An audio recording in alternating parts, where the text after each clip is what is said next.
Riders ready, watch the gate.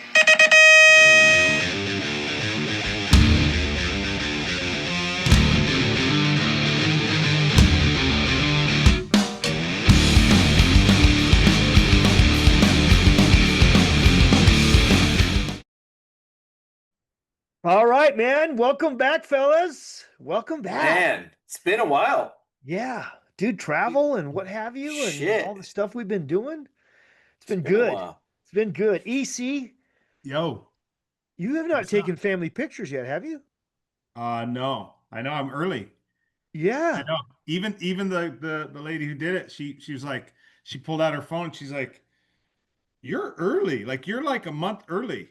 EC gets his haircut once a year for family pictures. Yeah, And that's I was right. like, wait a minute. Yeah. Trimmed it off, man. Yeah. Oh Feels, man. and I don't know why I don't do it more. I just don't think about it. But man, it like, dude, it turns into a haystack the last 3 months. I should absolutely cut it more, man. But I just don't. I don't know. I just get busy doing other stuff, and yeah. But this time, the lady who does our hair, man, she flies in and out. She cuts hair in multiple places. Yeah. She used to be here full time, but now she moved, so she still has a chair in this place.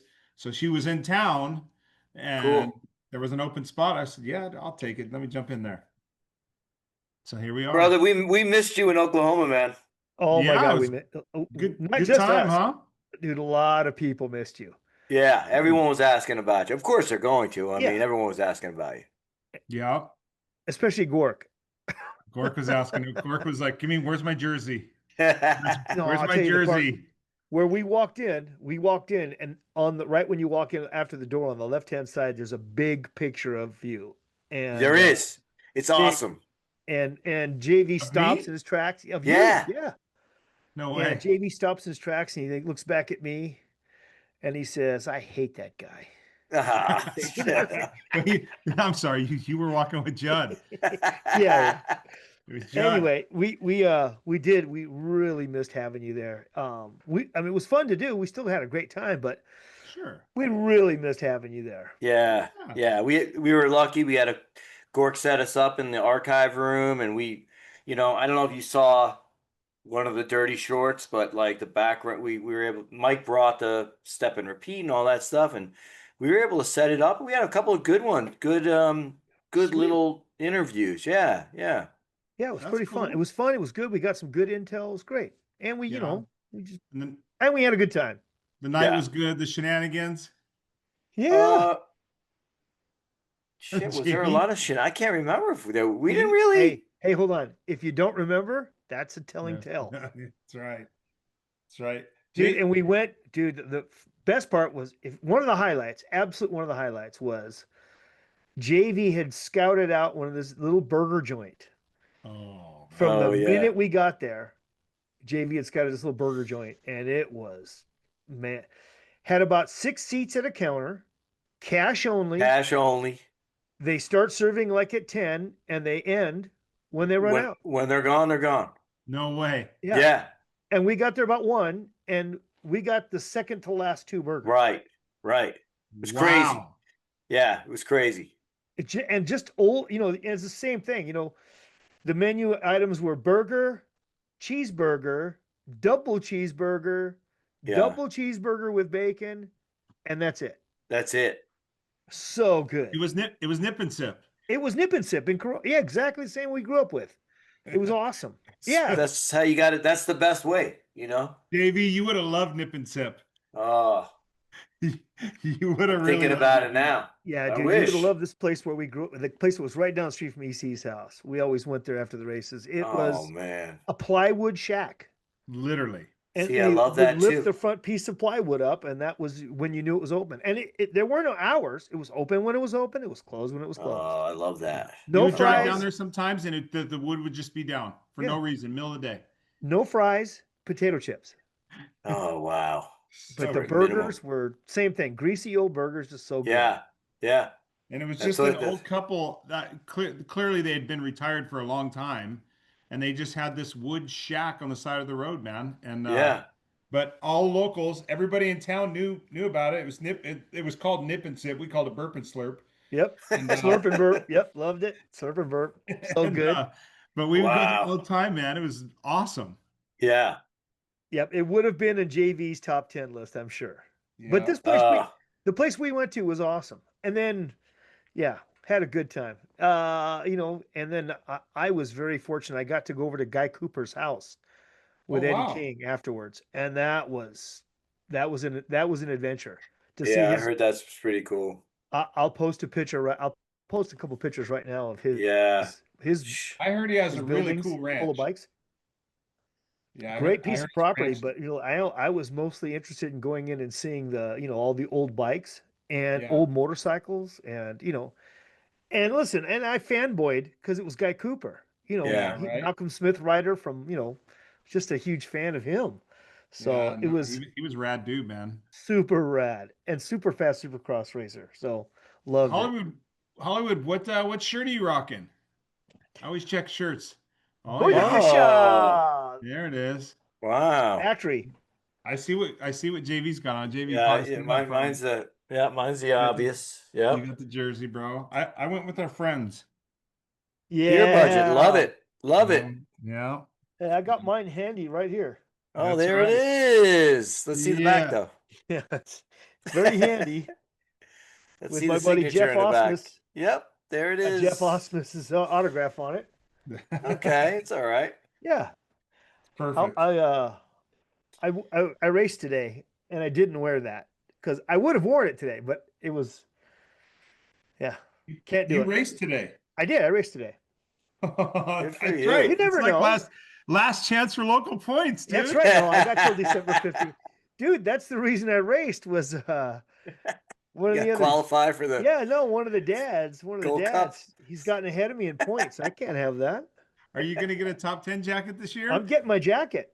Oh my, look at you. Yeah, I'm going to order it in a quadruple X and then use it for a car cover. By the way, they're getting ready to you got the nominees for next year, right? Yeah. On the Hall of Fame. I'm calling it now. Matt Harris. Got to do it. Matt Harris. That's who's All going right. in. Tell us why. Oh my God. I mean, I think he probably should have been there Okay, hold on. a little. Hold on. Let's do this. Let's do this right. Let's do another episode, We the can. three of us, to talk Yes. about the Hall of Fame. All right. Okay. Yeah. You good All with right. that? I really want to do that. Yeah, let's Yeah. do that. Let's do- One of the dude, I'll tell you, EC, one of the highlights of the entire weekend was reconnecting with someone that's very close to JV and I. Yeah. You guys were teammates, were you not? We weren't. They- man. I don't different time, I think, right? Yeah, different era. And I think I don't know if I've ever actually officially met this person. Wow, this is gonna be awesome. Oh, This is gonna be Dude. awesome. so Yeah. so if you stop and think about it, you picked up where he left off. Yeah. I started actually doing decent at nationals. I mean, I raced in nationals in '83 when I was on VDC, but I was just kind of a moto filler, like getting mains and stuff. But I didn't start actually winning till I was 14 and 15 and 80, basically in '85. Wow. Right when he hit his wow. Yeah. Which is in '85. Yeah, so that was like when he was, I'm saying we're gonna talk about it, but I think just Yeah. over peaking. He's That's already it. Yep. he's ready. already, yeah. Yep. Yeah. All right. Well, the dude let's just bring him on in. Dude, the dude we reconnected Bring with. him on. Jesus. Look at him. Wow. And I've heard the stories from you guys as well, man. I know he's one of those guys. He is definitely, yeah. If we could have had him for the Bomber and Grubbs episode at the Oh. same time. Man. But dude, how about it? How about this? The success, we can finally check the box. In search of Mike Poulson. Wow. And he has no idea. He knows now because we Yeah. did bring it up to him when we were in Oklahoma, but he has no idea. He had no idea that we were actually trying to find him Yeah. because we were interested in to know what he was up to and I missed just him. want to tell you, Mike Poulson, 4 years ago, we started this podcast. Great. This is our fourth season. And in our second episode, we said, we got to find Mike Poulson. We said we're going to call it In Search of Mike Poulson. 4 years in the making, and here we are, boys. Right. It's amazing. Wow. Can you hear me? We can hear you. Yeah. we got you. Well, hey, everybody. How's it going? Yeah, it's like we saw you just a couple weeks ago, and then a couple decades ago. Yeah. Right. Well, I got to give it up to my cousin Kylie right here.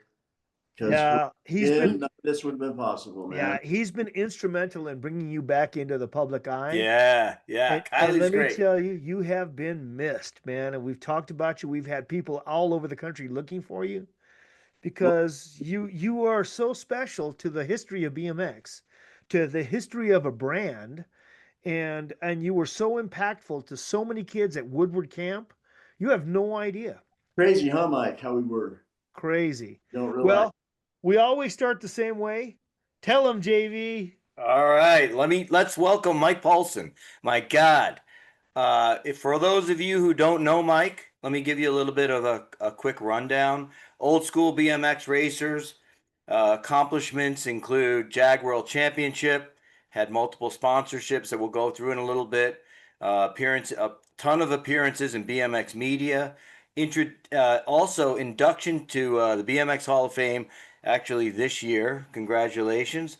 Prime competitive years were 1981 to 1987, after an injury that put him in retirement around 1988. Is that about right, Mike? Yeah, we'll call it an injury. That sounds good. Okay. Right? So just the bullet point, the big ones here. 2025 is the big one. Just happened. Induction to the Hall of Fame. Congratulations. Jag World Championship at age 15. Started racing in around 1978 when he was 13, and is often credited, and we've heard this, the guy who put Utah on the map for BMX. Turned pro in September 1983. Interesting that is that correct that you did turn pro in September, right before the Grands? No. Yeah, maybe. I don't remember, dude. You sounds good to me. I mean, it said, I read it. No, because I was reading, I go, fuck, No, you I turned turned pro pro, before I think the ABA Grands? San Francisco at like the Cow Palace? the Cow Palace. I think that was my first AA pro race. Okay.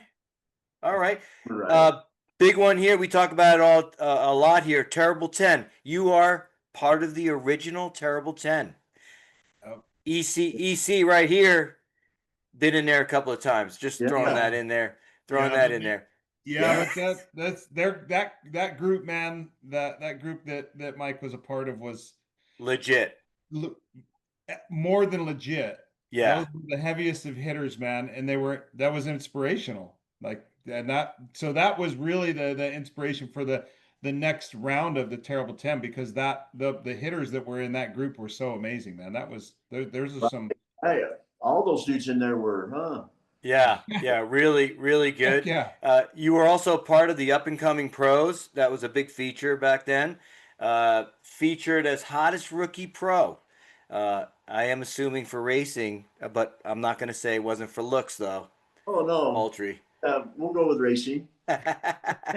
Sure, I got a note here. Made Varney sunglasses popular, but also did wear a Mino helmet, I think.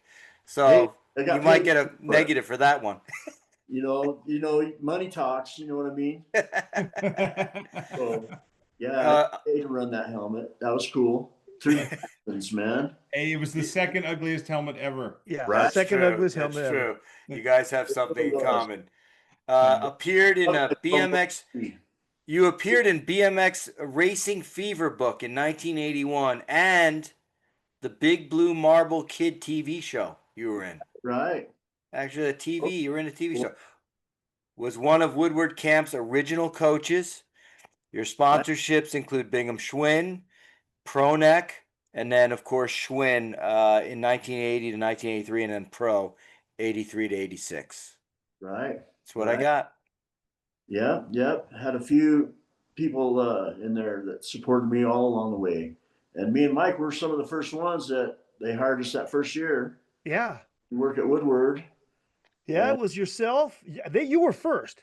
You were the first. You Yeah. you even had a part in designing the track. He designed the track. He was there for that.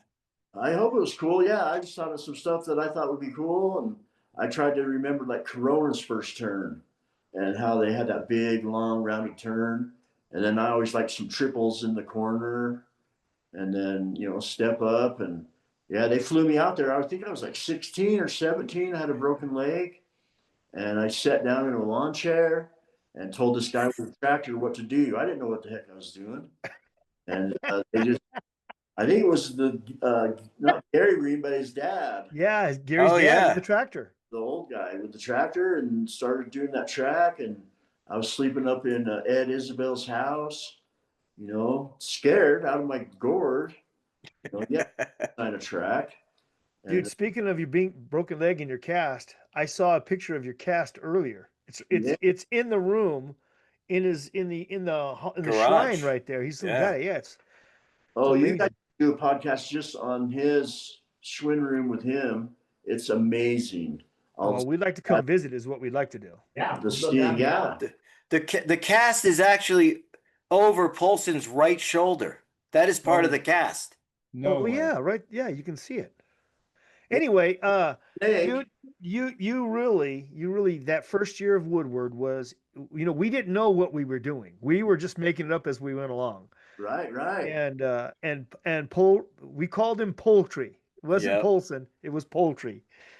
And that was okay. Was the absolute chick magnet, had his Varnays, on Varnays, man. The Varnays, man. Come on. The chick magnet. He was the chick magnet. He was getting the poultry. Well, people don't remember, I don't know if they knew, but every week you got a different college gymnastics women's team coming in there training. Every week, do new recruits. So, he was heavily recruiting, let me tell you. That's right. I think Mike engaged to a couple of them. Just a weekly shuffle, right? Yeah. Just shuffle the deck and a new deal. I gotta ask. When you see behind you, it's all Schwinn. When you first started, you were Bingham Schwinn. So I take it that for the first, I don't know how many years in your career, you only rode Schwinn. Right. Yeah. What did you start off on? Well, when I first started, actually, I had an old Roger DeCoster I bought from the neighbor kid. And I wish I sold. Which, by the way, was sold at Schwinn shops. Had the oval instead of a round circle. Yeah. And then anyway, I got a Schwinn SX 1000 for Christmas. And it was the Schwinn Tour. The NBA Schwinn Tour came through our town in Ogden with a motorhome. And, it was Donnie and Richard Zagars and Ted Golmetti and Mark Pippen and Kev Jackson, the Roops. And I was like, man, I'm going to be on that team someday. That's what I wanted to do. And then I just kept practicing, training. If it wasn't for my parents, though, who took me to races, I was Virgil. Getting to school, Virgil and Bonnie, yeah. And I was getting up before school at 6 o'clock in the morning and go riding. Didn't have nothing else, nothing in the winter. Just ride my bike around in the snow. And they kept me going to the races. And then that first year I got like the Utah, I think I got number 2. I got ripped off, but anyway, I got the state Utah champion number 2 or whatever. And then wow, you beat the other 7 guys? The other 7 guys. All the other 7 guys in Utah that were racing? Right, back in the day when you did a rubber band across your front wheel. You know what I mean? And tuck your bell bottoms into your socks. You didn't have the aluminum clip that they sold at the Schwinn store? I did. Yeah, of course you did. It was cooler. Yeah. Yeah, because you had the double stripes on the top. Right. And then, so I raced locally here a lot. And then Schwinn was coming out with the Sting. And I put it on layaway. That was what was cool about Bingham's. They let me, I'd save my lunch money. and I put $1 on it, $2, $5. And then right before the Utah State Championships were coming, this is before I'd ever been to a national. My brother got it out of pawn for me, or out of layaway, and I raced and won the Utah State Championship. Beat this guy named Aaron Davidson that was like the Utah hot shoe back in the day. He raced for Alta Schwinn. That's amazing how you remember this even. And so there it was. And then we took a trip. Me and my dad and my brother paid for me to go to Corona, Utah's gnarly, or Southern Cal's gnarliest. And went there, raced 14X, and I think it was 14 over open. And I wanted to race Eddie King, man. And it was Chris Hopkins, Eddie King, Lee Medlin. Those were my three that I wanted to race. And so I didn't make the main. I got like 4th or 5th in the open, and kind of went home from there, trained all that winter. I actually went to the NBA Grands with a bunch of dudes from Utah, or the ABA Grands in Vegas. ABA in Vegas. And they were wanting us all race novice, because these guys I went with are like, no, we're going to sign you up in novice. They're too fast. I'm like, bull. I'm racing expert, and wound up getting 3rd place in the 14X. That's amazing. I think Rod Beckering won, actually, if I remember. And then from there, I kept training all winter long, went to the Winter Nationals, and wound up winning that 15 expert main. That was a big one at Chandler. When you won at Chandler, everyone was like, who is this guy? Right. And then Mike Skirtle. Mike Skirtle, his dad. Yeah, came on to sponsor me, and Schwinn was putting together a B team at the time. And so I wound up getting on the B team at Schwinn. And then I raced like 4 races for Pronek. And then my parents took me to race. I went to Grass Valley and got like 2nd or 1st. No, I think I won. And then we drove to one in Austin with this guy named Ryan Poole, a local kid here. And wound up getting 2nd to a guy. It's amazing I can remember these names, man. Steve Haynes. Yeah, from Texas. Yep. And then it was actually me and Eddie King. So it's the one moto qualifying. And me and Eddie King were in the 3rd moto. Neither one of us had transferred. And I wound up winning. I put him over the burn, but I was crashing in the turn. And then I wound up getting 2nd at that race. And then the next one was like in Indiana, and my parents couldn't afford to get me there. And so they called Schwinn, because I was at that time leading the points for the ABA #1 national, because our class was the biggest, 15s. And Schwinn wound up flying me there, and I bummed a ride from some guy. Fred Tiemann was his name. Bummed a guy with a local guy from Chicago there that drove me to Indiana with him, and raced, and wound up, I want to say Joe Claveau won, and I wound up getting 2nd again. And then they flew me to Florida. My brother paid for his own and went with me, and wound up getting 2nd again there. That whole first year, I got a lot of 2nds, but you were super consistent and super strong. Mike, I can't believe that you can remember those results, man. That's honestly, I can't believe you can remember the details of those things. That blows my mind too, because actually I fell on my head a lot. It's crazy. Hey, yeah, it is crazy, but I can only imagine you popping into Corona, because that's a different world, man. And Corona ever. Yeah, and so like to just jump into Corona like you did, and then to be going against Hopkins, Medlin, and Eddie King at Corona, those guys were wizards there, dude. They were the baddest dudes there. Yeah, Lee Medlin especially, man. Yeah. Super downhill track where you had to have a tall gear. You couldn't run 44-16. You had to change your gear. It was unlike any other track in the world. Yeah. The second closest thing to it was Rancho San Diego. So you had the best guy at Corona, Lee Medlin, and the best guy in San Diego, Eddie King. Yeah. And you come out there from Utah, which I know did not have a super downhill track. So you were at a complete disadvantage. That is fish out of water, man. Fish out of water. Yeah, I remember that track though. You just go as fast as you could in that first turn. It was something else, man. Yeah. It was fun, man. It was scary, but man, it was so fun when you got done. You just wanted to get back up the hill and do another lap because it was like, oh my gosh, it was so fun. No matter what result you got. Right. Just to do a lap. Like Yeah, just and to they do a had lap on it was fun. And if I remember right, they had like a big, like 10-foot water drop-off jump where you came out of the turn. That might have been the second one. No, that was the Golly. last race there. That was the last race there. We built that. Section, Yeah, correct. that pro section where you had to jump off and jump in going down that big hill. Yeah. That's because the downhill wasn't quite downhill enough, which was insane. Yeah. So for the very last race, they built a pro section up higher. So you Right. came down at a 45-degree angle. Then you had to jump in the air and land on the original downhill straightaway. Right. Yeah, That that's was crazy. Yeah, it's good memory, Mike. Good Yeah. memory. It was That great, big great jump. racing. But the fact that you came from Utah, went to Corona, and took on Lee Medlin and Eddie King, Yeah. but you were always consistent, man, always. And I think it was because you were strong. You Yeah, were strong. I was a running back in football, and I think that's a good way to train for what we did back then. You know, it's a little different nowadays, but you know, we get in shape that way, and you know, and then just visualized. You know, some old motocross dude told me you just visualize who you want to win, and you put the effort in to do it.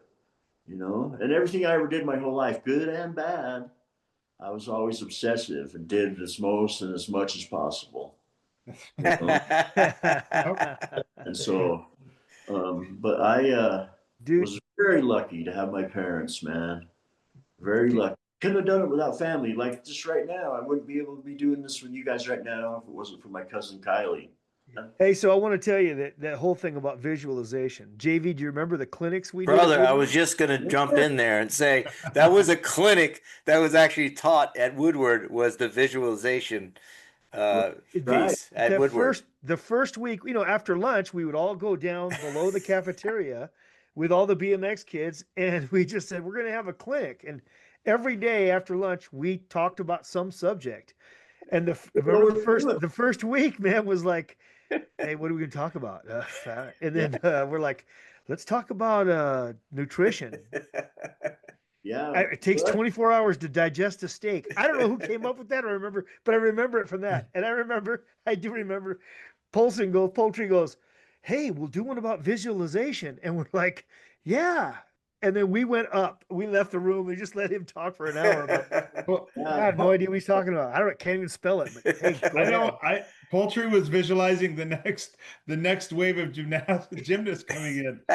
Yeah. As they went into the photo lab that was right over there. He was visualizing. He was manifesting with visualization. Right. Yeah. I remember the first year we used to sit where you could see up the stairs. We moved it eventually, but we used to sit and do our clinic. We would sit facing the cameras, but we would look up the stairs. So when the gymnasts were walking down, you could look up at them. And Poultry was taking inventory every time they were coming down. That's good, man. That's good. With the Varnays on, right? He had the Varnays on. You kind of looked to the side, so he was side eyeing them coming down those stairs. How fun and lucky were we to be able to do that, man? Huh? Right? And we got to stay in a different camp. We could go out after hours and eat ice cream and. Yep. We had the times of our life. We've made so many. I mean, the best man at my wedding, my best man, JV. I mean, he's been my lifelong friend, and we all met him the first week of camp, and it's been a lifelong friendship. He was Dave Augusto, same thing from camp. I mean, we just have so many friends that I've had. Paul Thompson, all these guys from Braddock that came to camp that were Paul Thompson. Yeah, sexual chocolate, baby. Yeah. Do you remember, Mike? Were you there when that kid from Mexico had that like flipper hand? Yeah, he only had one hand on the jump to doubles. Yeah, yep, he could barely hold on with just one. He had one real arm and hand. Then he had a short, like a defective job over here, flipper. Barely hold on, but the whole camp's yelling, "You can do it! You can jump it! You can jump it!" And Poulson told him, "Just visualize it. That's the trick. Yeah, you know what? You just pedal as hard as you can. grip on with your hands or your flipper, and just go as your heart. Just man. Hey, man, you're good. Just man. pedal, man. Hey, No, it's man. cool. Just pedal. Oh, he ate so Your hard. flipper. And tell him what happened, Paul. Yeah, what Tell him how it happened? turned out. He crashed hard. Man. The blew- whole He blew a flipper off. He and fucking ate it. Dude, he went as hard as he could. He visualized it. He visualized himself sprinting. He visualized himself jumping in the air. But Mike did not tell him how to visualize how to land, because dude, when he came off, his flipper popped he couldn't off. hold on. Yeah, he couldn't hold on. That was amazing. He couldn't hold on. Yeah, that was amazing. All right. It was amazing. Right? And There was do that you- one kid that was stuck there all summer long. His dad paid. Hold on, we'll get to him. How about this? What happened after he crashed? Where did we send him? To the nurse. Do you remember nurse. Do you remember the nurse? Put Bengay on everything. Put Bengay on it, on your scrapes. She had the rubber eye. Remember the eye flap? Rubber eye flap? Yeah. And she put Ben Gay on it. Yeah. Yes. Oh, That's that's a rubber eye. Yeah. Yes. She had a prosthetic. A Yes, prosthetic yeah. She eye. wasn't. Yeah, She did It not. wasn't, it was supposed to be legit, like an eye patch, but it wasn't like with a strap. It was just, it was glued, like it was glued around the thing. But she would start laughing, and it would. I remember her now. Yeah. It Yeah, became. he used It to became the whole. Yeah, It really became the whole thing. The kids were like, "There's no way I'm going to the nurse, no matter what." No matter. I would have fallen on purpose matter just to what. see it. dude, I no. would have dude. fallen on purpose just to see it. Listen, you would crash with a compound fracture. They're Your not nose is going. sticking out. No. They'll put Bengay on it. Don't go. The other kids, Yeah. it spread like a rumor. No. But it's She's got a rubber eye and she puts Bengay on your cuts. Don't go down there. I saw it. Yeah, I remember you, dude. It was the worst. You made those kids push those quarters across the carpet. Terrible. Yeah, did. JV, that was terrible of you. Their He's forehead. pointing at you, JV. No. Yeah. What did did it. you? What did you make him do, JV? No, you know what you should. No, seriously. In the dance studio. Where we did studio, stretch. which we stretch, where we would stretch. If Mike would take a quarter, put it on the ground, and they would have to push it across the other side. But it was carpet, so their noses, the head, the nose would all get all fucked Yeah. up. You'd They see get him. red burn all over their You'd see face. him on Thursday. You see Wednesday or Thursday, and they'd have a big scab on the tip of their nose. Yeah, and they're gonna have to tell their parents what happened. You crashed. Well, I had to push me across the floor with my nose. Yeah. Well, what it was, and we get like 5 or 6 kids, and then it turned into a race, and that's how that happens. Or taking all those kids on that ride. That was our morning ride, going around that thing, and all the Amish kids staring at us. Epic. Every morning, the morning ride. And you'd make them do Simon Says Yeah. Yeah. that was a highlight, dude. Think about that whole thing. How many riders? At one point 30, 45, maybe more. Yeah, 40 to 60. Heard a couple times. Brother, riding on only a one lane, each 2-lane, way right. road, right? Route 45, the main thoroughfare 35 kids on bikes, on Yeah. BMX bikes. on BMX bikes, just riding down there. On Three across, 4 across. They don't even care. They're just, Right. and no one's worrying about it. No one's worrying. I'll Yeah. tell you who worried. Mike That's- Poulson worried. Mike Make Poulson worried that he wouldn't get to be driving the van, because dude, Oh, you the drove the van. van a lot. Yeah. So Yeah. there was we had a van, that's the camp van, that someone would ride in the back in case somebody got a flat or whatever. And Right. dude, Poultry would be out there with his Farnets on, cruising the van behind, and so good. That's right. I forgot about that. Yeah, which instructor is going to ride the back? There Yeah. were times of all but one person would be in the van. All the instructors would be in the van, except for one guy would lose the coin toss, and he would have to ride out front with everybody. Yeah. All right. So, dude, having you at camp was a blast. Again, you were there. You were there the whole first year, Yeah. and so was Joe Desenna. Huh. That was the kid that was there. Does he remember Joe? Do you remember Joe Desenna? I have to see his picture, man. I remember the name. Yep, red hair. He went to that national with us in the motorhome with Okay, Ed. yeah. We took it. We went to North Park. I think it was North Park, and then South Park. Like there was that weekend that they were both on the same, right? Yeah. Is I that the think it was weekend? somewhere else. I think it was Ohio or something where we went to. Ohio It too. was Ohio, Like where Joe Poulson was all happy because he got a brand new helmet.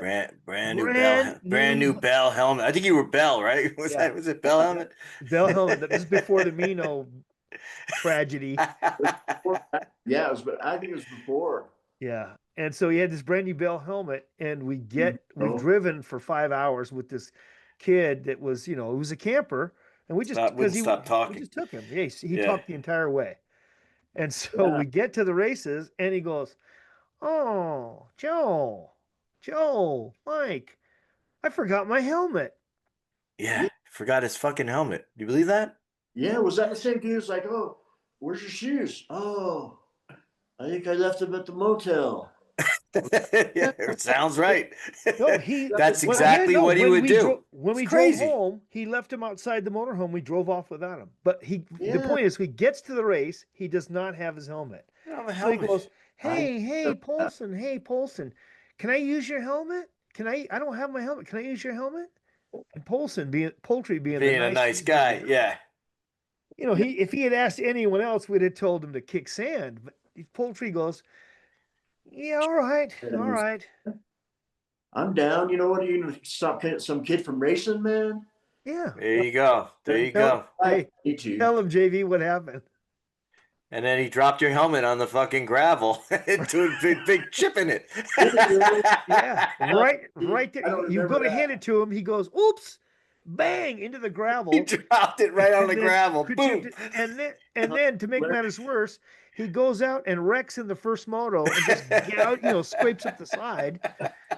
And of course, we thought it was hilarious. I remember that, man. That's hilarious. Yeah. Oh, do you remember what you remember? We remember the shenanigans. I couldn't tell you what place I got. I couldn't tell you if it was a left hand or right hand first turn. But I remember that kid. I remember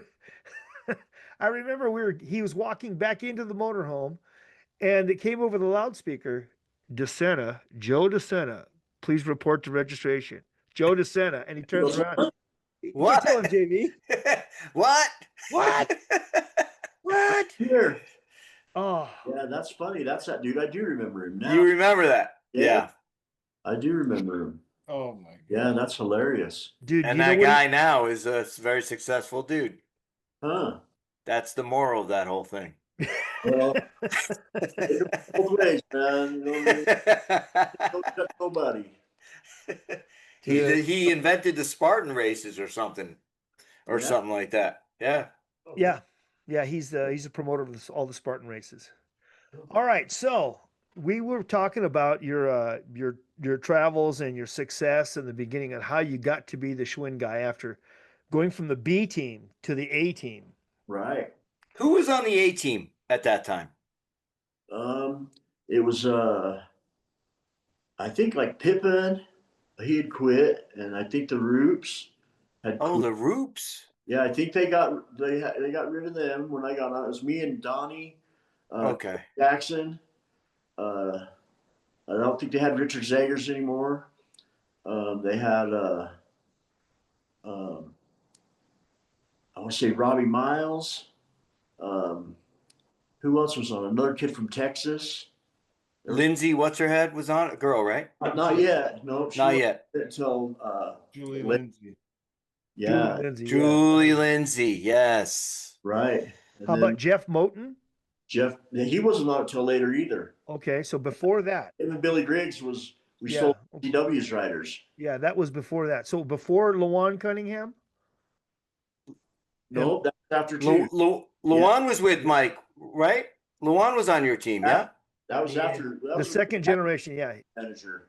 Okay. That became the team manager, and that was the dudes we picked then. Mm, Got on it. Yeah, it was still Kevin Jackson was in charge of us. wow. Yeah. We had the two ladies that were the manager. Yeah, and then we had two ladies after that. That was after Kevin Jackson quit racing, and then we had two chicks that was just me and Donnie Atherton Rob Miles, and then some kid from Missouri. What was his name, man?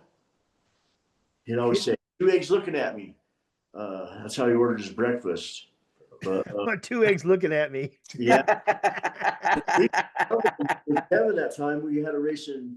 Our bikes got stolen actually, in at the Holiday Inn in Niagara Falls Was it Hot Rod? before. No, Wasn't Hot Rod, huh? There was a kid, Rodney? Ray Abolowitz, that I used to race. yeah, he was on it after too. Yeah. Yeah, Ray.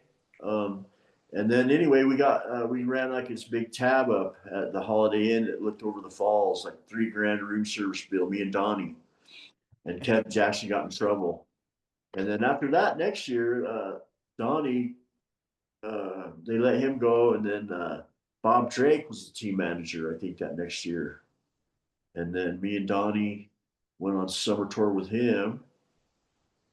I think I'd have to think about that. I can remember the races, but I can't remember. I'd have to go think about it all. And then Well, what I remember. Go ahead. Go ahead, Mike. Dad took over. That's when Ray Bolowitz and Julie and Lawan Cunningham, Billy Griggs, Jeff Moten, Yeah, it was Jameson Hendler. Jameson Handler. Oh, yeah. It was a big team. It was like a proper team. Yeah, it was like a real real team. Chasing Before points that, and it all was nine just yards. it was just a couple of like key riders like yourself and Donnie, but it wasn't really big team. But that was when they decided to go big team, I think. Right. They went from a big team to like 4 of us, and then they went back to a bigger team, Yeah. and then And then a small team, right? Because EC was really, when you were on the team, Yeah. smaller. It was just me. Just Hey, you, yeah. Mike, you may not know this, Mike. Think about that. He may not even know. That Mike, EC was on the team? Yeah, Yeah. after you left, yeah, they did freestyle, and then he got on the team. then it was I got Eric on Carter team was 80. the team. Eric Carter only, I think. Yeah, 88. I was the only guy on the team. Right. Yeah. Because getting a BMX thing going again. Yeah, that was crazy, dude. When I got on the team, they flew me out to Chicago. I'm sure you got to go to Chicago to the office. Yeah. How rad was that building?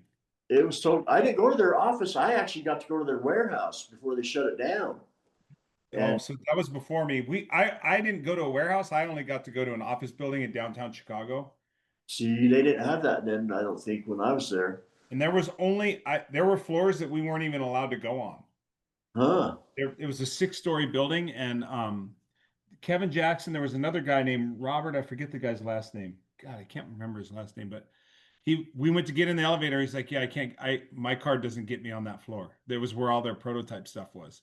That's Yeah, crazy, huh? Yeah, it was pretty wild actually. That's pretty cool. But I'd never been on a trip by myself at all, like ever. I'd always had, parents, or we'll call them parents, when I was on Hutch and I went with Hollywood Right. with guidance. But yeah, they flew me to Chicago, man, and they just took me to the hotel and they were like, "All right, sweet, we'll come get you tomorrow morning." That's how it was with me. And Yeah. I wasn't even 18 yet. I think I was still 17. I was in downtown Chicago just by myself. Yeah, I was on. They put me up in the outskirts, like in Itasca, and Yeah. they took me through the factory when it was still in operation before it got shut down. Yeah. In like the early '80s. And then Fred Tiemann let me walk through there with my bike bag and pick out whatever I wanted. And I Yeah, that's my right. bike back up with like reedy pedals, Schwinn cranks, seat posts, seats, wheels, anything I could fit in there. And he just carried it out for me and had some stuff. And then it got shut down like I think that next year. Schwinn was a weird, I will tell you guys, it was a weird deal, man, how the way Schwinn would go ebb and flow with their team and their support. They would be like, yes, no, yes, no, yes, no, all in, not at all. I know Right. when I You mean it was based on sales? I don't think it was, man, because I'll tell you this. When they shut down our program, they pitched Carnation Milk, and I believe they pitched Carnation Milk for 250 grand. I was the only rider on the team, and Carnation Milk came back at half, at 125, and they said no. What? Schwinn did. Yeah, and they folded the team. Huh? They were always a year behind, even when they came out with their first BMX bike. Yep. It was a crazy. JD, I think it was the JD, Had I to be think it that was the hotel bill. it was the $3,000 room service What it was. and the helmet bag full of reedy pedals. I think the hotel bill was the one that put them over. Yeah, Yes. you could buy a house with that bike bag full of reedy pedals now. Yeah. Now look, see behind Mike, there's a helmet bag right there. It's probably full of reedy pedals right now. Yeah, 6 pair of those. That was super cool. Yeah, and all the seat posts.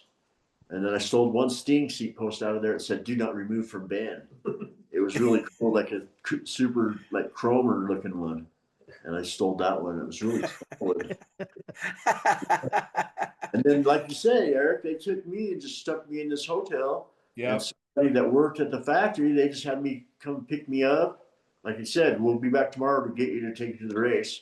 And then somebody from that worked there, just like a regular employee that worked in the factory, Yeah. an old man came and picked me up and took me to White Castle, and It went all out. Dude, I was on my own for the whole, like, I got there in the afternoon, and I was on my own for the whole afternoon, the whole evening, everything. yeah, Like, Wow. I don't think I was 18 yet. And I just rode my bike through downtown Chicago with my belly bag on and my Walkman and stopped. I think it probably stopped at Carl's Jr. or something, probably Hardee's. Hardy. And just that- I was just riding around Chicago at night. But I remember thinking, this is the weirdest thing. Like, there's no adults here. I could do whatever the hell I wanted. Yeah. yeah, that's how we were. 2 Yeah. days just in that motel in Itasca, and just let us order room service, and there was nothing around forever. Yeah. Had our bikes, and the Fred team would come and pick us up, take us to the track or to the airport, and I'll see you tonight. I'll come take you guys out to dinner, and then drop us back off. Yeah, Yeah, crazy, weird, huh? huh? That is so Yeah. weird. That is. Mike, the bikes you rode, hey Mike, the bikes you rode, were they stock? Yep, this is the stock Sting. Yep. Hmm. Yeah, and they were all handmade at the Paramount place. They were all hand brazed. Yeah, off the bat at first, and then I never really had nothing. They'd send me stuff to try. I never really had nothing aftermarket. I had a Pro Neck, and then I had certain handlebars I like better. I actually like the Pro Neck handlebars because they were a little straighter. Because Schwinn tried to do some weird aero bars and some other stuff. Oh, I like the ones that were straighter. Yes. Schwinn was really crazy because they had the ability they could have made the best. they could have shit. innovated, right? Yeah, because they were at that time, they were still a powerful company and they had the facility to do all that stuff. Right. But they never listened to the riders. So they No. always pumped out shit. Right. Yeah, they didn't listen to the riders. Always. Although I'd say the Sting was awesome.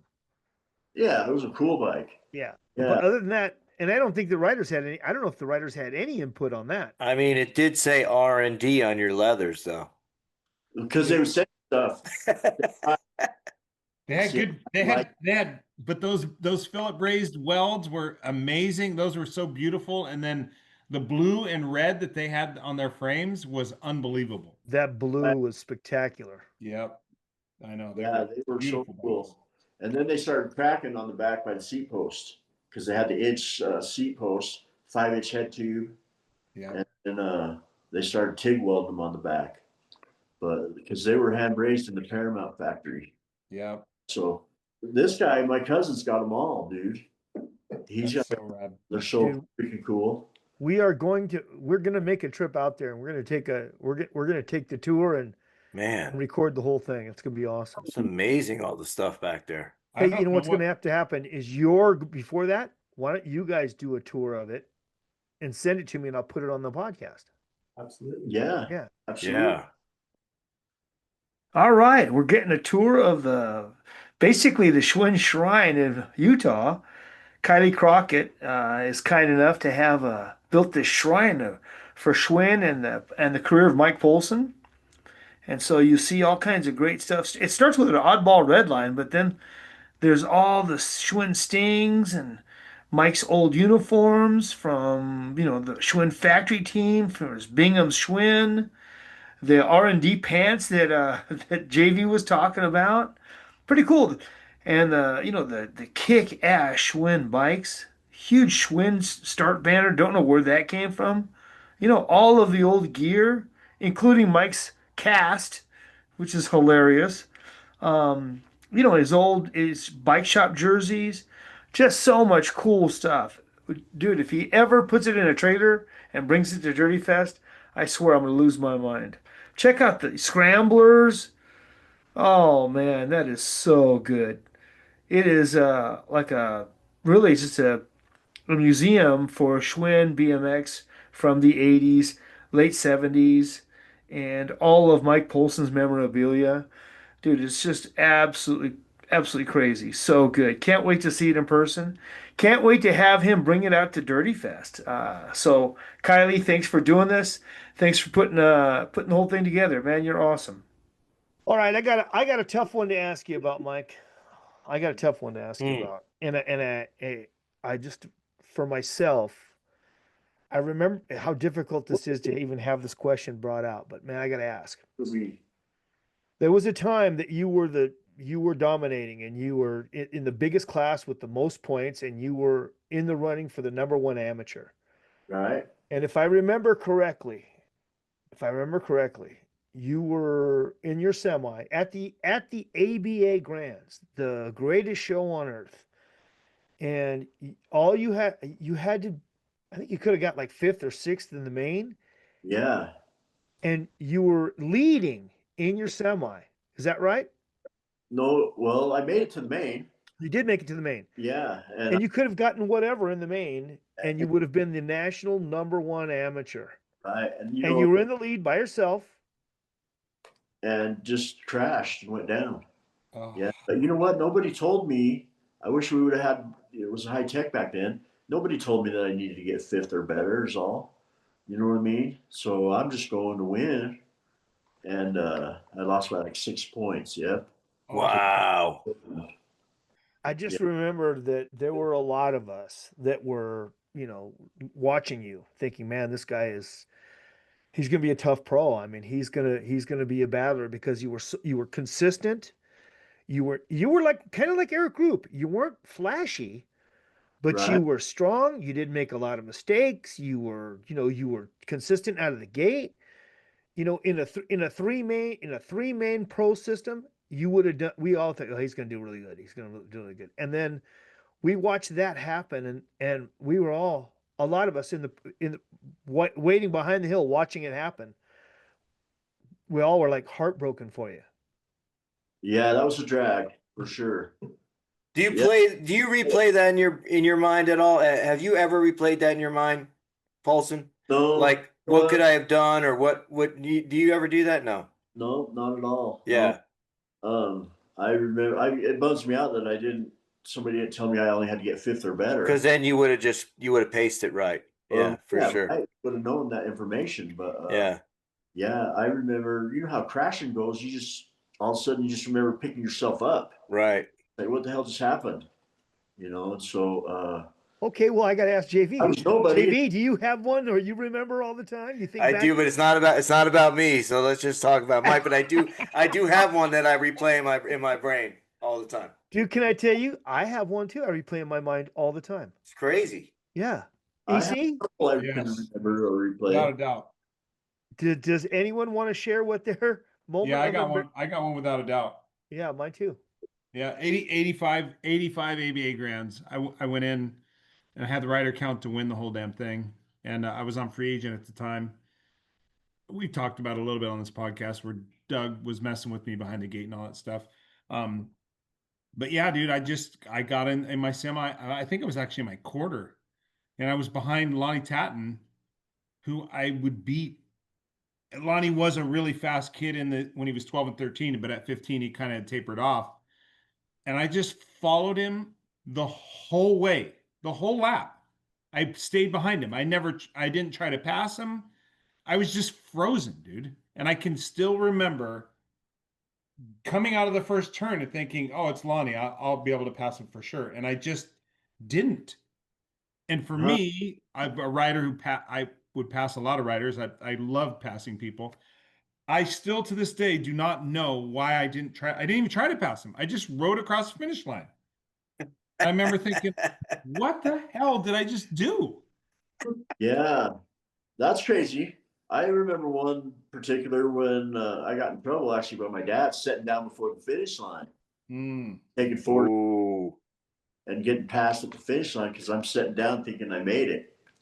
And that was at like the NBA Grands in Southern California, or one of those races. Man. Championship ones. But yeah, you know what? Sometimes I can't remember. I can remember who won and stuff, but I can't even remember if I used to breathe when I raced. Did I hold my breath? Or All did I right. breathe, actually? All right, JV, you ready to come clean, or you want me to go first? Oh, you go. So there used to be a race every year at Irvine, which was the big track in Southern California, and it was a big. It was a triple pointer. Yep. Powerlight 1000. It was the Cook's Classic. Cook's Classic was there, right? Oh. Powerlight was at. And La Mirada. Yeah, Powerlight 1000 was there La were Mirada. 3 races like La that. Mirada. The Cooks Brothers Classic, Yeah. the Powerlight 1000, and the CW Spring Series. Right? There was always these things in Southern California. There were big races. Anyway, it was the one at Irvine, and you have to understand, all the crowd sits up on top of this one straightaway, and there's all the bleachers. Everybody's in one place. Yeah. And the track came down and made a left and then a right, and that next straightaway was right in front of the bleachers, and there was a big set of doubles. Well, I had come out of I would come down the hill, and I did something, and I wrecked in the first turn. And I got up and I brushed myself off. And this is the main event. I crashed all by myself, and I got up and I brushed myself off, and now everyone's gone. And so I got on. I thought, well, here's my chance. I'm going to throw a big something over these doubles. Dude, as soon as I hit the one, I slipped my pedals and went over the bars. And there was nothing else at the track going on. In the main events, I'm all by myself, and I just flipped over the bars all by myself. Whoa. And I was embarrassed once for crashing in the lead, but for no reason. And then just total boner nerd over the doubles by myself. I think we've all done that before. I've only done it once and never again. Now, if I crash, I don't get up and do, hey, let me show everyone how cool I am. One in Vegas, there was that track, Rough Rider, I think it was, if I remember, had like a jump in the middle of the turn. I crashed in the first turn. I'm just pedaling around all by myself, stupid, slow, and go into that turn and just totally go over the bars and eat shit again right there, and waved everybody. Waved everybody. Not me. I remember getting up, brushing myself off again, and just not riding my bike, but just pushing it. Right. You could always get rad though, dude. You were smooth. Yeah, not that smooth. Very true. Very true. All right, JV, you want to take it to the grave? Or you're gonna give us a clue. Mine was 85 Murray World Cup. I had gate 8. Jeff Donnell was in 7. Nashville? In Nashville. And I remember kind of like giving that oh fuck, type of thing that I was kind of screwed. And I actually had a really good start, totally slingshotted out of the gate. And I was in and I hole shotted. And I didn't cut over. You just stayed out there. And I stayed out there, and I think about it all the time. And I knew that, and I can replay it in my brain saying, cut over, but then you're like, but I was like arguing with myself, and I shouldn't cut over because it was kind of maybe like the douchey thing to do was cut everyone off. Yeah, but you were worried. I was worried, like to do the right thing and kind of hold my line. But by the time we got to the first turn, as you know, I was stuck on the outside, and I finished 6th. JV. Not the one. JV, I'm a track operator, and I raced today, and I cut everybody off. I cut all the local riders off all the time. Brother, it's terrible. I live with that shit. I sleep like a baby. I'll sleep like a baby tonight. That's crazy, dude. What could have been? You could have won the damn thing, JV. I don't know, but but I would have given it a shot at Yeah. least. Well, when At we least tell given it it, a shot. I didn't you give would have myself a won. shot. You would have Yeah. won when we tell it. Yeah. I didn't give myself a shot. I was a pussy. Stayed out there. Well, Mike, I wanted to bring that up because, not everybody could bounce back from something like that. There are riders that we know that did something like that, and you didn't hear from them again. They just, melted down or didn't have the mental. I mean, Eric Carter is a prime example, right? There's a guy who was famous for passing, didn't pass, but used it instead of, like yourself, as a motivator. Yeah. Yeah, you never make that mistake again. I mean, and Mike, you persevered from that, and you went on to have a good pro career. And Right, yeah. Because I was pretty lucky, man. How it all came about, I really was. I was lucky. I got to travel with Brian and Brett Patterson on a summer tour one year, and Richie Anderson was my roommate every weekend. You know what I mean? All that summer, and wow, that's a lot of Mino helmets. right, That's a lot of Mino helmets in there. Hey, but there's something to be said for that though, Mike. There is something to be said for your company, right? Like, and that you were lucky, right? When I was on free agent, our team was it was a positive atmosphere. Don Krupe had created a really good positive atmosphere, but and I was teammates with Charles Townsend, cool. and Charles and I we're like brothers, and so we kind of would feed off of each other and motivate each other. And we were together in '85 with free agent, '86 on Hutch, and '87 with CW, and we were roommates as well. And dude, that energy that so you're talking about being with Patterson and Richie Anderson, Right, it just creates an atmosphere where I don't want to say you expect to win. That sounds arrogant, but it's like you believe that you have a chance to win every single time you get in the gate, right? right. And it's because you're around people that also believe that every time they get in the gate, you have a chance to win. And somebody's got to win the damn thing. So why the hell shouldn't it be me? Why shouldn't I be the guy that wins the race? Exactly. Yeah. But Yeah. your company breeds that atmosphere, and it feeds into I'm a firm believer that it feeds into that success, and it drives that success when you're around good people that are feeding that. Right. Yeah, you're exactly right. Because it's that positive energy that everybody puts in, as opposed to Yeah. going there and people that want to just race novice and maybe I'll do good. I don't know. No, Right. visualize, man. That you Yeah. can do it. Visualization. Yeah, you and Richie would visualize every night. That's Yeah, I right. did. I can visualize. I remember sometimes laying in the bathtub, visualizing the track and visualize myself crashing and be like, what the heck just happened? And yeah, that was the era where Schwinn was still doing NBA and they didn't want to do no ABA. And so that's how I hooked up with the Pattersons, because I was the only guy on Schwinn that was doing ABA. And they let me kind of go on my own and get that Fox sponsor with the Mino helmets and take all that on, get the Skyway sponsor. Because at the time they would only let you race Schwinn and what they had, you know what I mean? How many more races? How many more races? I always say this, man, but how many more races would you and Richie have won had you not been on those tough wheels? You might not have got to as many races, but the ones you'd have got to with regular wheels, you would have won more races.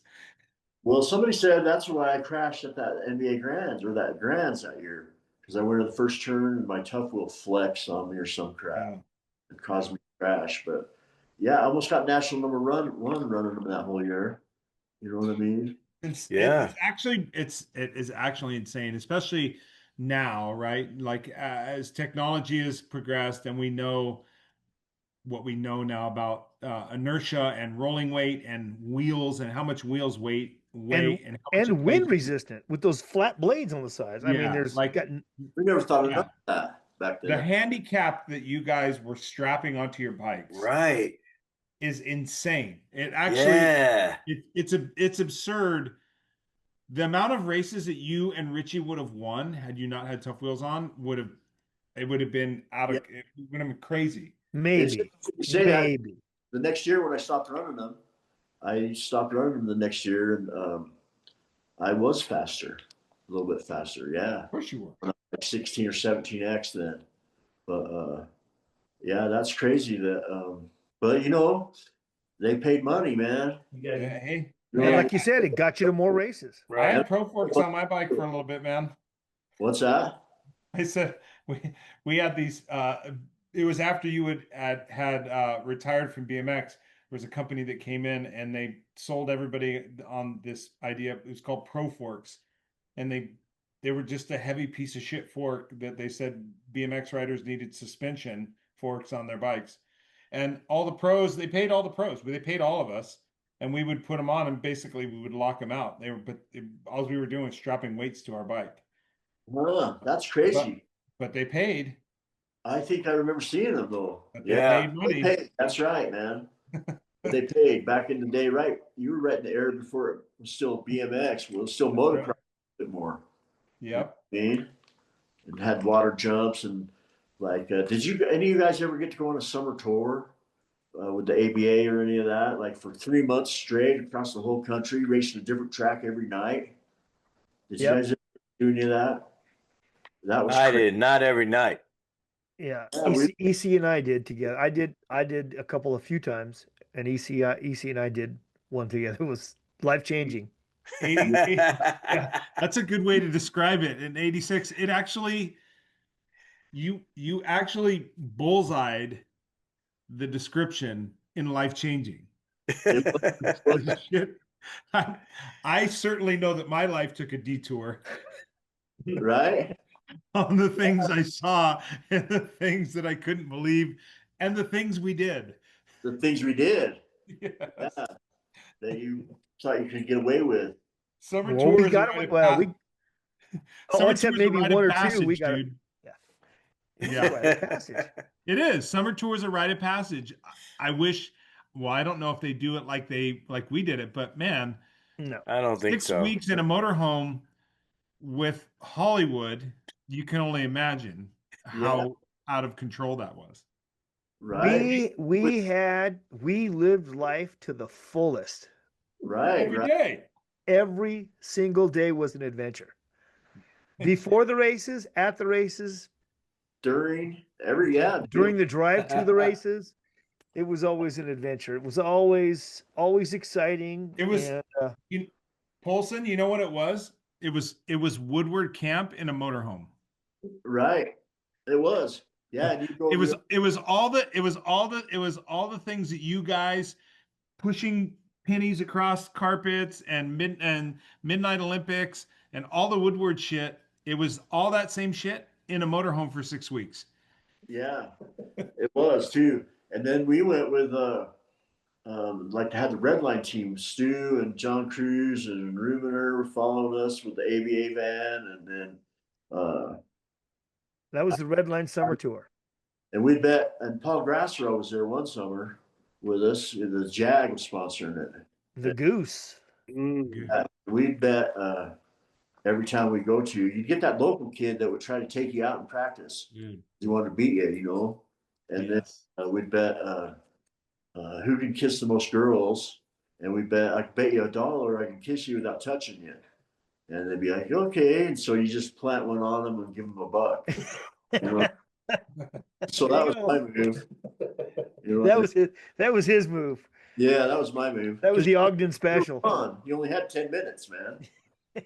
That's right. So good. Yeah, that's Dude, fun. those local races on summer tour were So they were so good, man. And I don't remember. I always tell you this, Hollywood, but I distinctly remember he was actually the announcer, and we were racing some local race, and it was some back in the sticks track, man, grass growing in on the straightaways. So I mean, it was just weeds all over the place. But this dude was fast. Couldn't remember the name. Couldn't even remember what state we were in. But this kid was fast, man, and he ran it in on me really hard. And he didn't get me. He didn't knock me down, and I stayed up. And so the next turn, man, I gave it back to him twofold. And Hollywood on the mic said, "That right there, when push comes to shove, there ain't no love." And I thought we were gonna get in so much trouble because That's why you're on the B. That's why he's on the B team and Eric Carter's on the A team. Well, I cleaned out the local hero after he tried Yeah. to take me out, man. Yeah, JV, this track, it was seriously, I remember it. It down the first straightaway, like right after the first jump, there were weeds. If you were in 7, 8, or 1 or 2, the lanes went away because it was just Yep. overgrown with weeds. So and Yeah. it narrowed down, bottlenecked Oh into my one God. single trail. It was a single track. It was rad, dude. It was a single track. The rest of the way around, it was a single track. And this Piece of kid shit, on the first turn just bombed on the inside, went through the tumbleweeds, and just tried his best to clean EC out.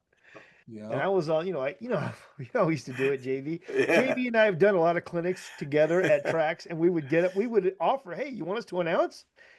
And we would just be in a mockery up there, just mocking and making fun of everybody. So good. Oh, that was part of it, though. Yeah. So good. times, Those man. were good times, man. Yeah, yeah, that's part of it. Paulson, like you said, man, we're really lucky and we're really blessed to have Right. had the opportunity to To have do done that, it. to have companies pay for us to go get in cars and drive around all summer and just raise Sure. hell. Like, Yeah. dude, that's literally what we got paid to do. It was crazy, man. Like Right. when you think about it now. Imagine you're in the middle of the country. You're a young man, and you're driving down the road in a big van that says Schwinn bicycles on the side. Yeah. Dude, people are going, hey, wow, check it out. And then you're on at that point the biggest television show for kids, Big Blue Marble. Yeah. And they do a feature on you, Mike Poulson.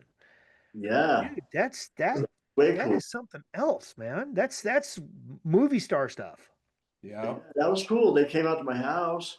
They actually stopped that race at Chandler for a minute and filmed me riding around the track, the national, and then I crashed and didn't make the main.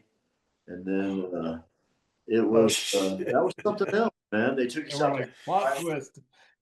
Yeah. We're gonna have to rewrite the script. Yeah. Cut. God, Oh, start can that you thing throw him over in there? Can we rerun that? We gotta rerun that thing. Right? Can we get a stunt double in here? Yeah, that would have been good. That would have been good. Nervous, just like all the time, man. I was nervous coming here tonight. I was nervous at the speech I gave. I was nervous.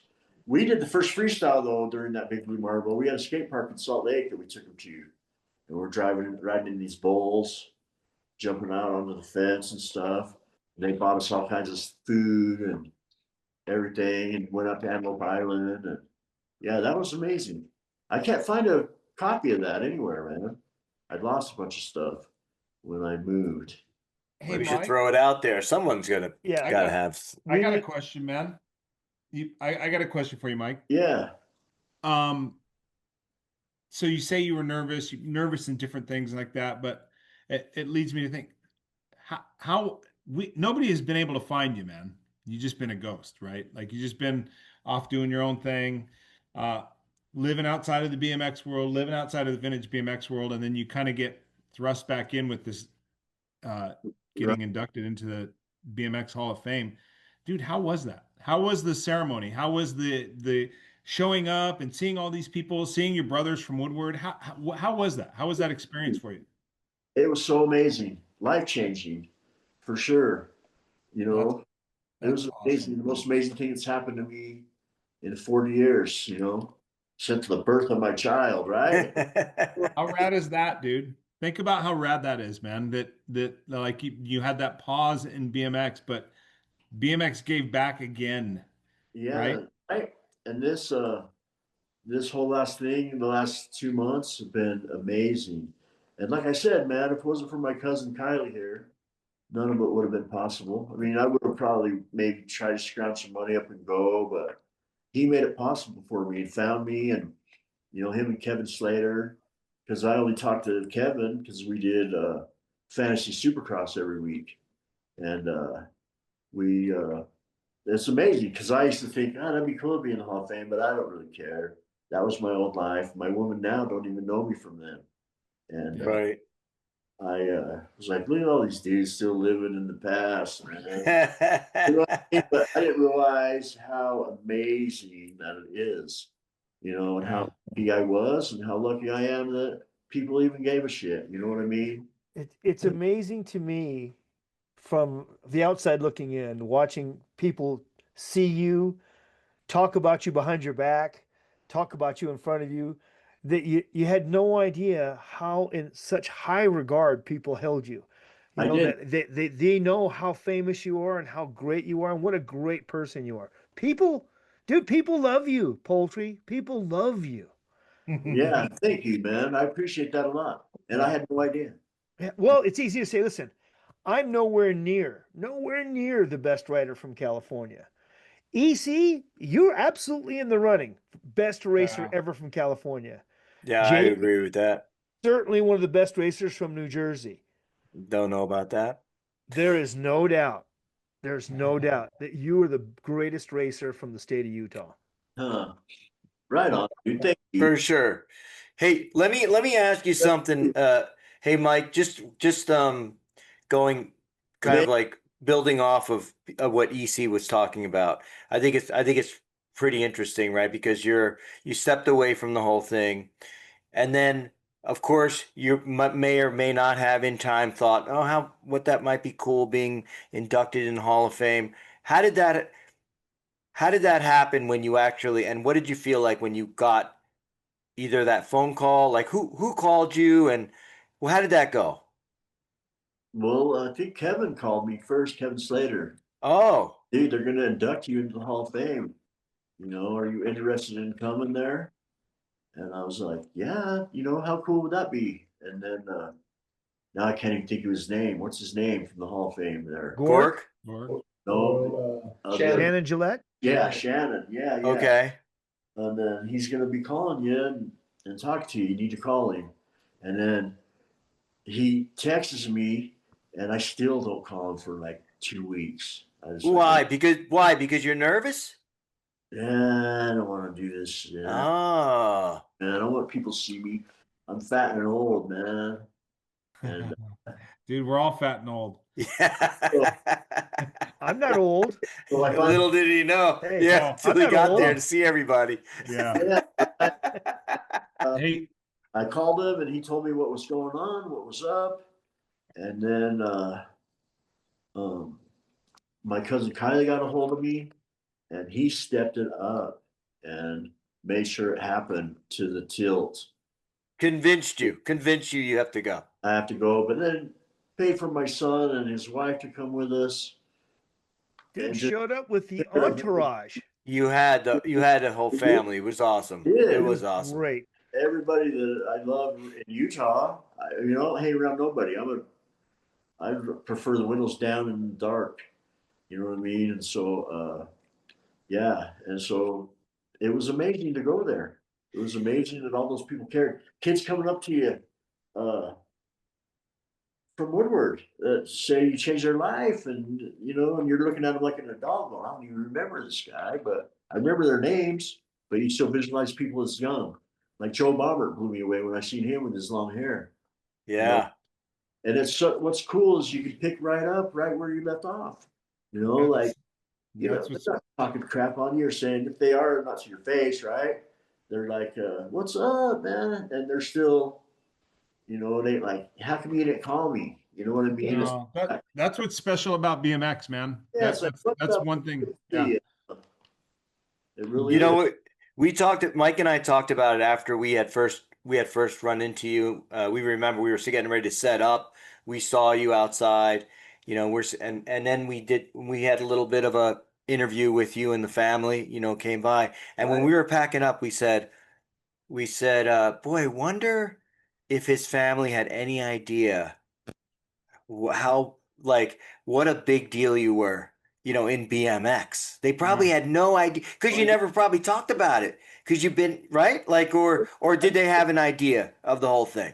Yeah, I had a few covers of magazines, different stuff. I showed them Okay. and stuff like that, and told them, but they had no idea.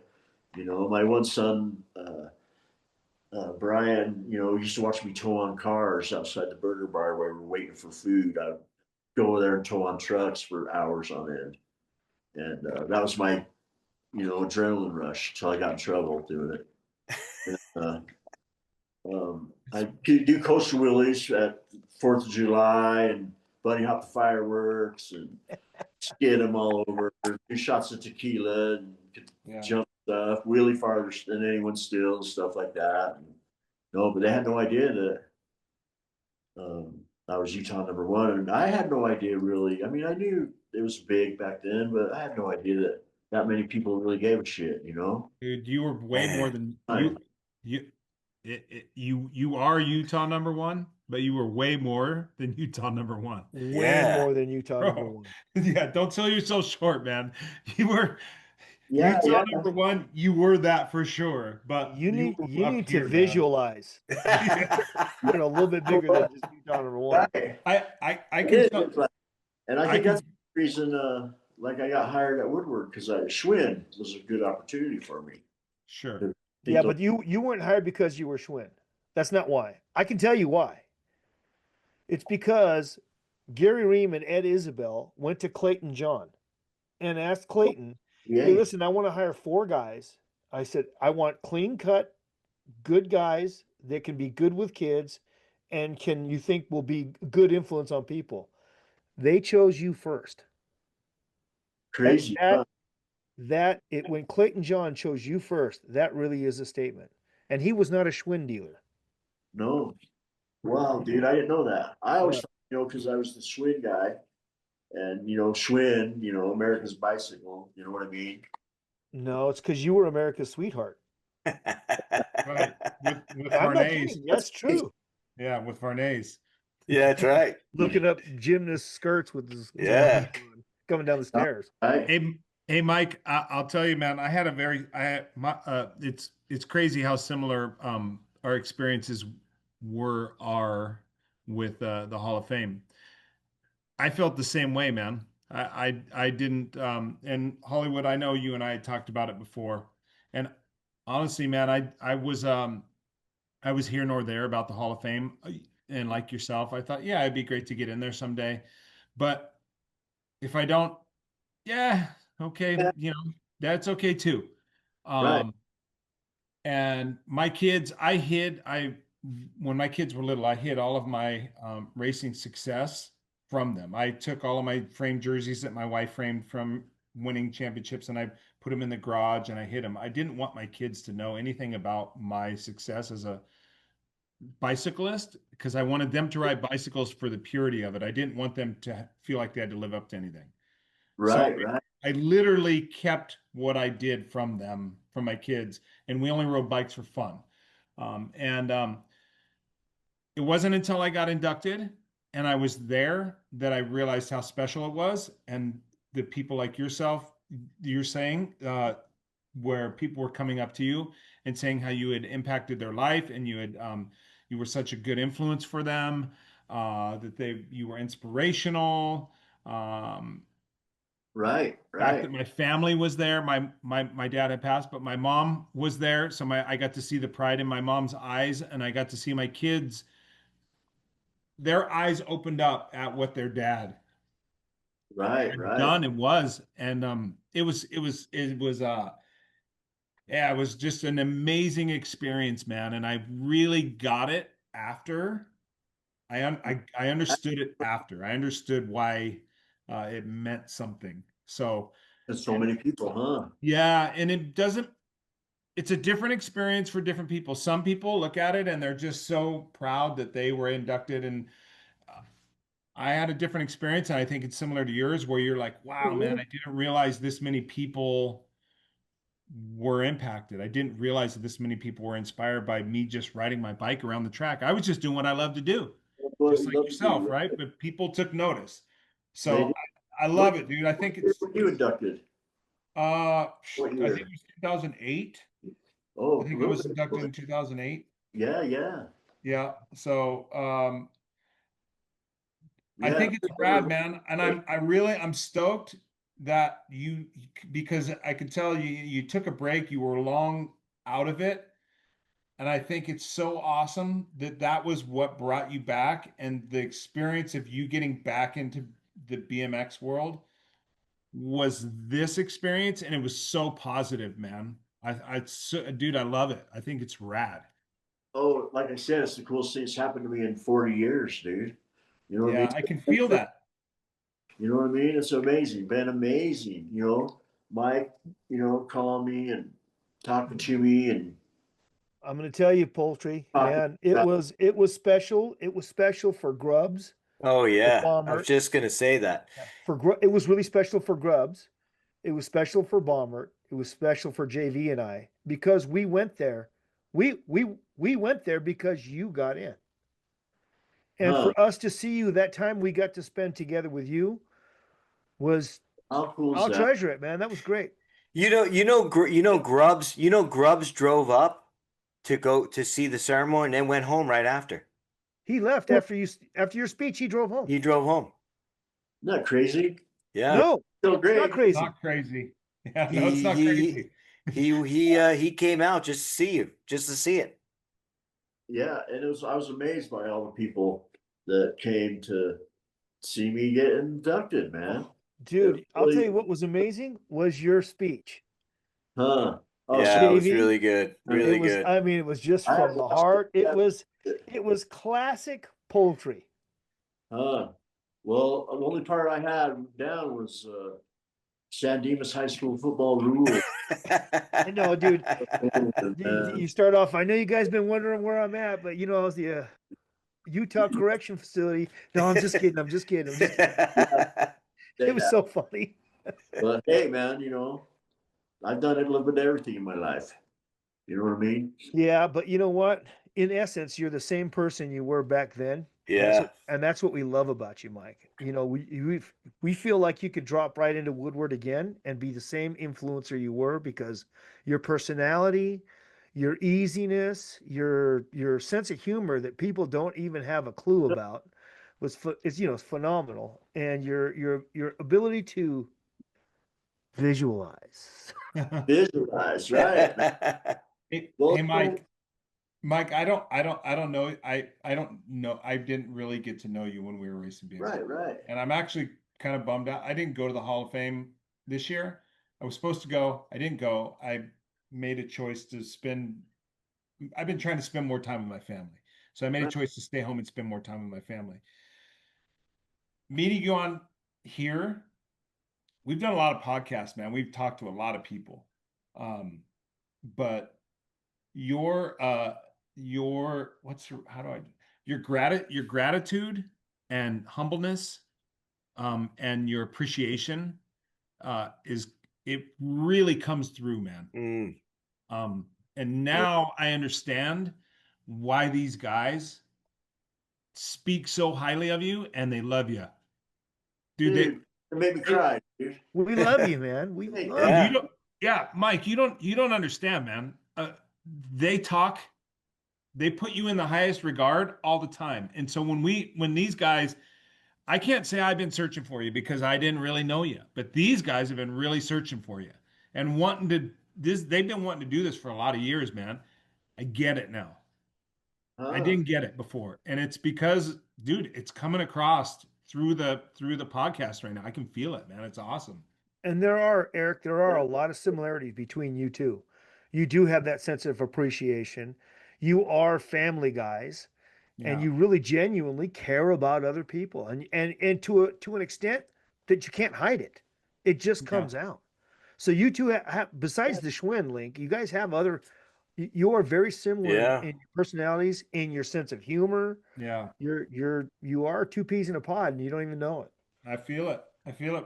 Yeah, It's a- I do too. And Kindred soul over here, my brother. Boom. yeah, you can't judge nobody unless you walk in their shoes, man. And so Amen. I always want to treat everyone with respect because you don't know. You know what I mean? I have a brother that I love him. He ain't gonna watch this, is he? He wouldn't help a beggar on the street. You know what I mean? And I can tell somebody needs help and somebody don't or whatnot. Help Right. a brother out, Here, take the sandwich. What was that from? I can't remember. Anyway, yeah, man, I do have a big heart, and that I owe that to a lot of my mom. You know what I mean? Yeah. Do like 12 days of Christmas for people that were, not rich, and I'd go there with her. We'd ring the doorbell and run, leaving Christmas presents and stuff. And I remember giving bikes away to this guy that this lady, the grandma, the two kids, because their parents were in prison and they had nothing for Christmas, and so hooked up a couple of bicycles from Bingham's. And so I all that kind of stuff I did like that for my mom and treating people with respect. You know what I mean? Yeah. Being humble, because I'm thankful for what I got. And my parents always kept me grounded. Like I could go to a high school reunion and people would tell me, nobody there would say, "Oh, there's that dickhead." You know what I mean? Yeah. Because I always stuck for the underdog, man. You know what I mean? Dude, So that's thanks. crazy. That meant a lot to me, dude. That means a lot to me saying that, man. Hey, Yeah. Mike. No, Hey, Mike. Did you ever fight with anybody when you were racing? Did you ever have somebody that you just, did not get along with? Not really. I don't like to say too much. Harry Larry, sometimes I never got in a fight with him, dude, but he's kind of a pud, I thought. But Okay. whatever. He's All Harry right. Larry, man. He hated you. He wanted to win and he didn't like his competition. It's a Yeah. fact. Yeah. And That then is a fact. I got along with pretty much everyone. You know what I mean? Yeah. I'll say like Sean Texas. I love Sean Texas, but he would be a left turn and he would turn right into you. That wasn't on purpose though, man. That wasn't on That was purpose. that's not That's what, hey, But he was Paulson, you know what that is? That's what happens when you put a Corvette engine in a Volkswagen. right. I thought it was a Porsche motor on a skateboard. That's what it was. Yeah, I thought it was a KX 500 with the forks on backwards. Dude, I tell you right now, that we all suffered the same thing. And you're right. He's a guy you love. He's a lovable guy. love him. And his intent was never to turn right Nope. into you and That was crash both of you. That was not his intention. It No. just happened a lot. In Yeah, Vegas, he that was. turn, he crashed, went left, man. It's like I'm yelling, "Hey, why you learn how to ride, dude?" Yeah. It's both out, but the one I can think of too, and I don't hate anybody, but Mickey Lundy at La Mirada, man. He kicked my. You remember how fast that first turn was? Yeah. Yeah. Remember that track? That dude, I was right next to him, literally kicked my front wheel and just totally waxed me. Going, we're probably going what 30? Yeah. Yeah. You know what I mean? Coming down that hill, and Mickey was gnarly like that. There's that picture of him from Ascot behind Gary Hazelhorst, and they're going through the first turn, and he's reached over and He's got his he's grabbing onto the guy. He's grabbing onto his seat, and he's pulling his seat as they're going around the first turn. got his hands off the bars and holding onto the guy's seat to pull him. Yep. that's something else. Yeah. You know, one of the coolest things I ever seen was a race in Southern Cal. I want to say it was like the ABA Grands.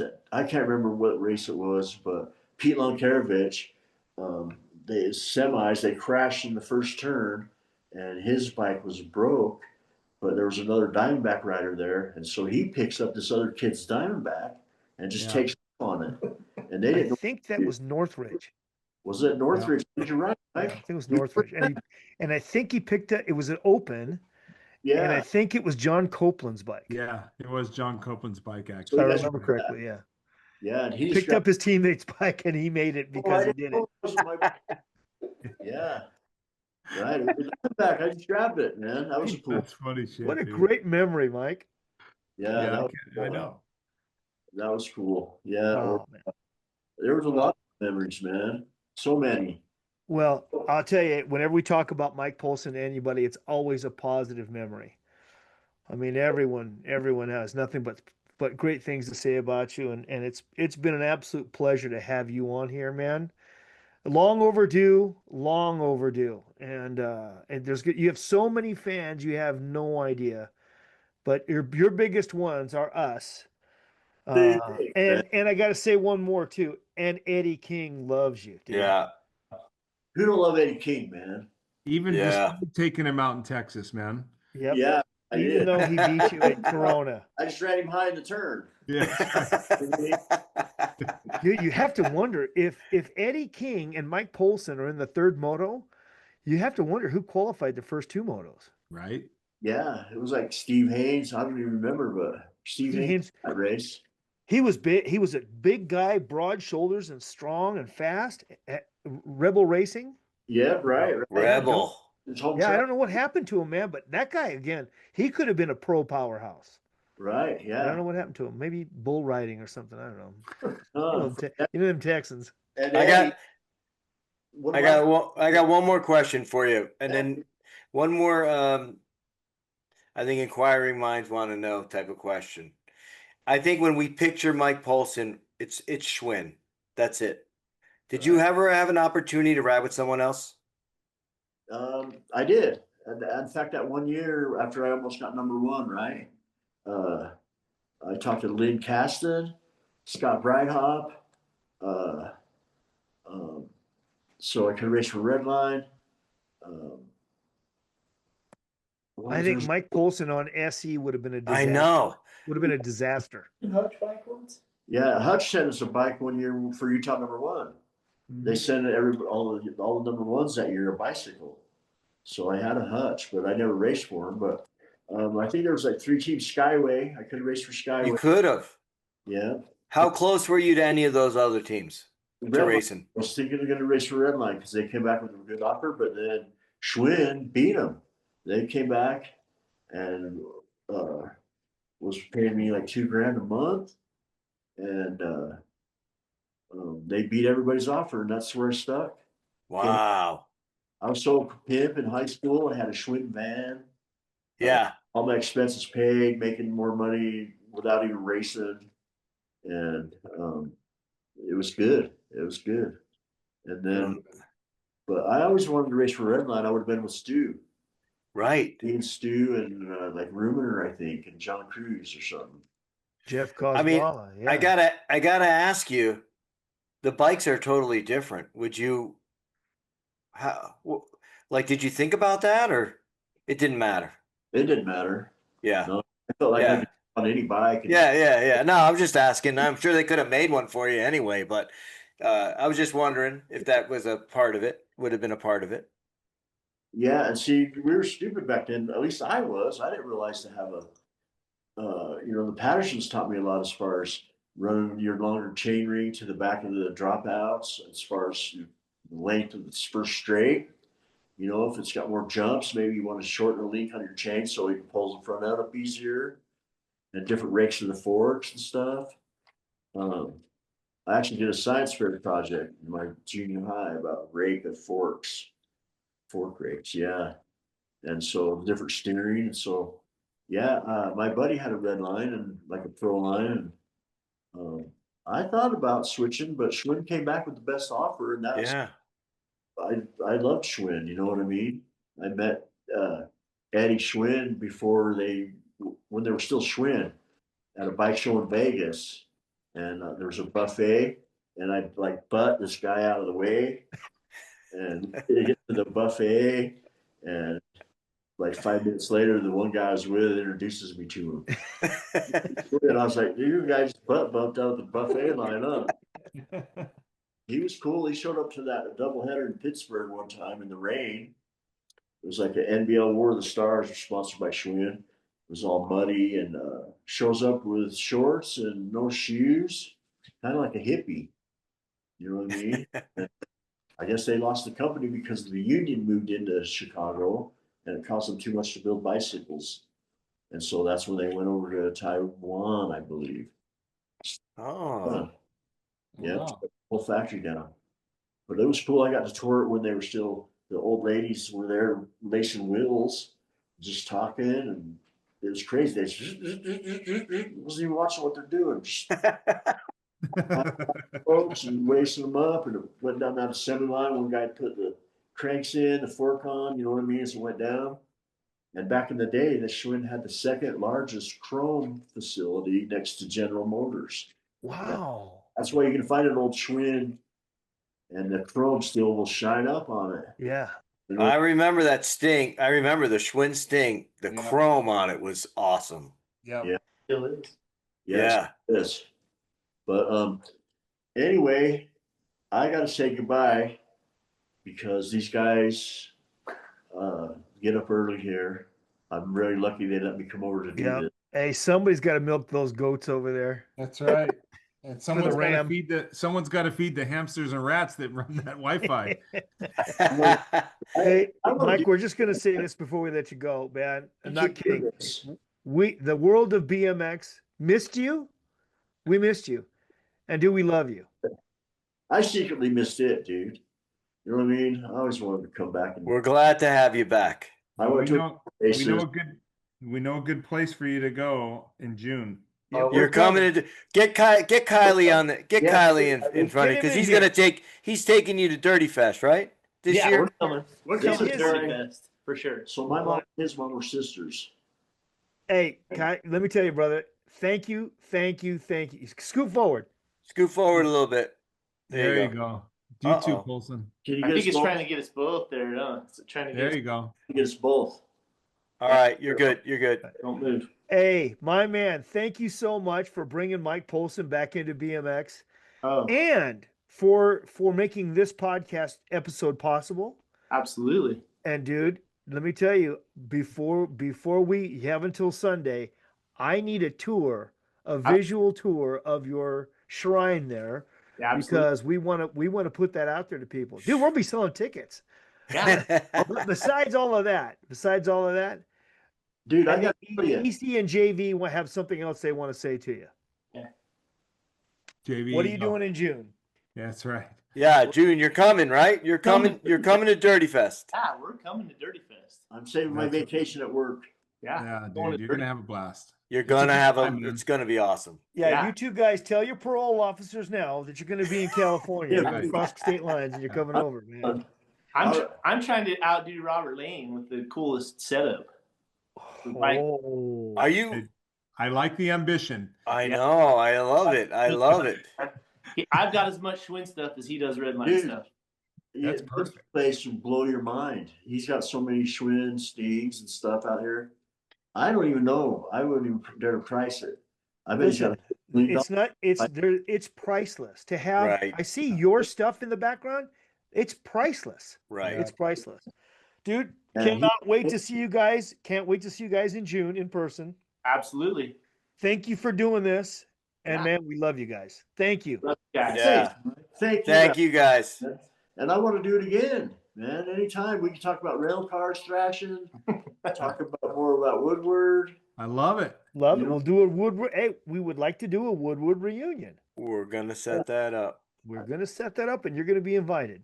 Yeah, man. Anytime, Woodward. And Eric, it was good to see you, dude. Yeah, likewise, man. I'm honestly, there's a part of me, like I said, that I'm bummed I missed the Hall of Fame induction, and that I didn't get to know you back in the day, man. And we were just, I was coming in and you were going out. Yeah, kind of. You were racing. Yeah, we kind of crossed. Raced for a different team, and then we got dropped. Man, I was talking to Eddie King about that, man.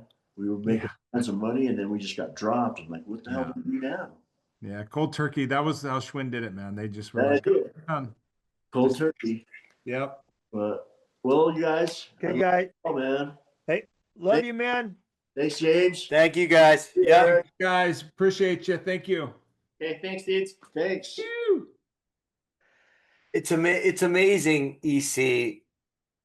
I mean, even his speech Yeah. was exactly the same. It's exactly the same. It's Hey, thanks, man. Hey, man, Yeah. thanks. Thank you so much. you could feel it. Like he's just, He's genuine. yeah. Oh, so genuine. Yeah, he's Yeah. genuine. There's no facade. There's no Right. No ego. There's no ego. It's just pure. Right. Very pure. Pure poultry. Yeah, pure poultry. Pure poultry. It's good, dude. I wish I had got to know him sooner and been around him more during the years when I was racing, because I can tell I would have gotten along with him really good. I think so too. Yeah. For sure, no doubt. I also think had you been teammates with him, Mm. I think that you would have helped him. Yeah, maybe, huh? JV, don't you think? Here's why. I think you would have been a very positive influence in his life and When he was kept him motivated and undistracted. and undistracted and shown him the positive results that come from focusing your attention on the task at hand. Yeah. Yeah. Yeah. No, I like his energy, man. He's good. You can tell he's a good guy, and um there's just zero attitude with him, and he's just so humble, and man, it was just this was really I think this is I think it was a great podcast. I think our viewers are going to really, really like it. And I think they're going to be surprised at how good of a guy he was. You know. Yeah. I Yeah. think it's going to give some insight. Some people, I don't know, man. I don't know if many people knew that side of him as much as, you know, I don't know. And he never seemed like the most popular guy at the races, right? Like He was and quiet. so he was quiet, right? And so that's why I'm saying, like, this is going to give an insight that people who might have just saw pictures of him in the magazine but didn't know the type of person he was. I can tell you, I thought he was just a musclehead. And he was the farthest thing from it. Totally the opposite. And that's what I thought. That's what I thought. Right. Because when you saw his pictures in the magazines and the captions, they said, oh, he's so strong and he played football. And so that was the persona they created. But this was who I just met or who I just spoke with is completely different than the guy that they painted him out to be. Yeah. And you know what else? His dad, Virgil, kept him, you know, not out of the spotlight, you know, kept him out of the mainstream of things. Yeah. He was on the cover. He was on the in cover magazines a lot. Yeah, and on the cover. Well, you know, part of it was he was the face of Schwinn, and Schwinn was a big advertiser, and right. But he was, you know, and not a big jumper, but you know, just a good guy. But like I said, his dad kept him, you know, out of the. He wasn't hanging around the boss pits. He wasn't hanging around the SE pits. I can't imagine had he gone on SE. Yeah. Imagine imagine him on Redline though too? With Stewart. Right. That could have had a different outcome too. Big different outcome. Yeah. For sure. Because he would have been, I'm just imagining he would have been the older amateur, I guess. He would have been right? a 17X, Yeah, he would have been the older amateur. And then he would have gone into B Pro. Yeah. And then under Stewart's wing. Yeah, that could have been something else. Yeah. We didn't do this earlier. What are you guys drinking? What do you have there? Dude, I saw you rocking it. I saw you, yeah. A couple times during the episode. Yeah, a little Oh, yeah. Yeah, there you go. They look cold too. They look like I'm hanging out with Uncle Mo. Yeah, you are. I had a little bourbon before we got on. Yeah. Let me tell you, I was You had like a cup. Yeah. Little Seagram 7 and 7 right there. Oh shit. But dude, here was the cup. I just did that to do this. Shout out to Ernie Alexander. Oh yeah. Oh, I Dude, saw. That is cool. How about this? He's got Ernie's making through Fast House or through his own program. He's got these commemorative mugs. And dude, I bought one. That's rad. No, I didn't buy this one. I bought one. Which one did you buy? I bought Perry Cruise? Kramer. I bought Perry Kramer. PK had No, but one. I'm Yeah. saying that. Yeah, not that you bought it. I'm just saying the thing's rad. Oh, this is rad. Yeah. Yeah, it's Dude, cool. it has a little bio on the back. Oh. Yeah, it's pretty cool. Anyway, the font's so small I can't read it, but hey, I can tell you, it's pretty cool. And when he first asked me about it, he goes, is there a picture? I go, no, but just make sure it's pink. Make sure it's pink. Right. And then when I went over to Fast House, he has all of them in one case. And dude, there's one that stands out. Old Pinky. Yeah. Old Pinky is standing out. Is he's gonna do a tent, right? Oh At yeah, Dirty he's going to be Fest. at Dirty Fest with the whole collection. Yeah, he cool. he's just getting going, releasing them now, so you can buy them online. So I already bought one, and now, it's pretty cool that he's going to be at Dirty Fest as a vendor selling these. Yeah, That's pretty cool. Yeah. All right, boys. All right, dude. All right. Thank Talk to you guys. Yep. All Love right. you, man. Bye. Bye. Bye. Hey, be sure you like, subscribe, follow, all that business. It helps us out.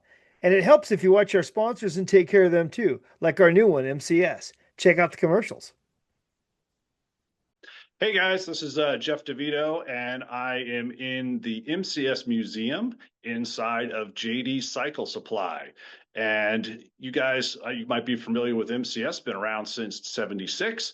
And we've got a website, mcsbmxracing.com. But I would totally prefer if you guys would buy your products through your local bike shops, your favorite mail orders. Those are the guys that are actually supporting BMX in your area. So try to support them. If they're not carrying our product, have them contact JD Cycle Supply. We're probably the largest BMX distributor. We carry everything from BMX racing to retro to freestyle to big BMX, pretty much everything. Over 50, 60 brands as well. That's jdcyclesupply.com. I'm very happy to be a sponsor now of the Dirty Knobs podcast, and I'm planning on heading out to Dirty Fest this year, which to hang out with all those guys. That'll be really fun. But if you guys are looking for some good products or bike shops, if you're looking for a distributor, hey, we're the place. Talk to you guys soon. Bye. Hey, this is John Cruz. No, we're not having an earthquake. I have Parkinson's. What do you think of that, Michael? We ought to pitch in and get you a gimbal. That would be nice. But seriously, this is John Cruz, and I obviously have something going on, and I was diagnosed with Parkinson's 20 years ago this year, actually.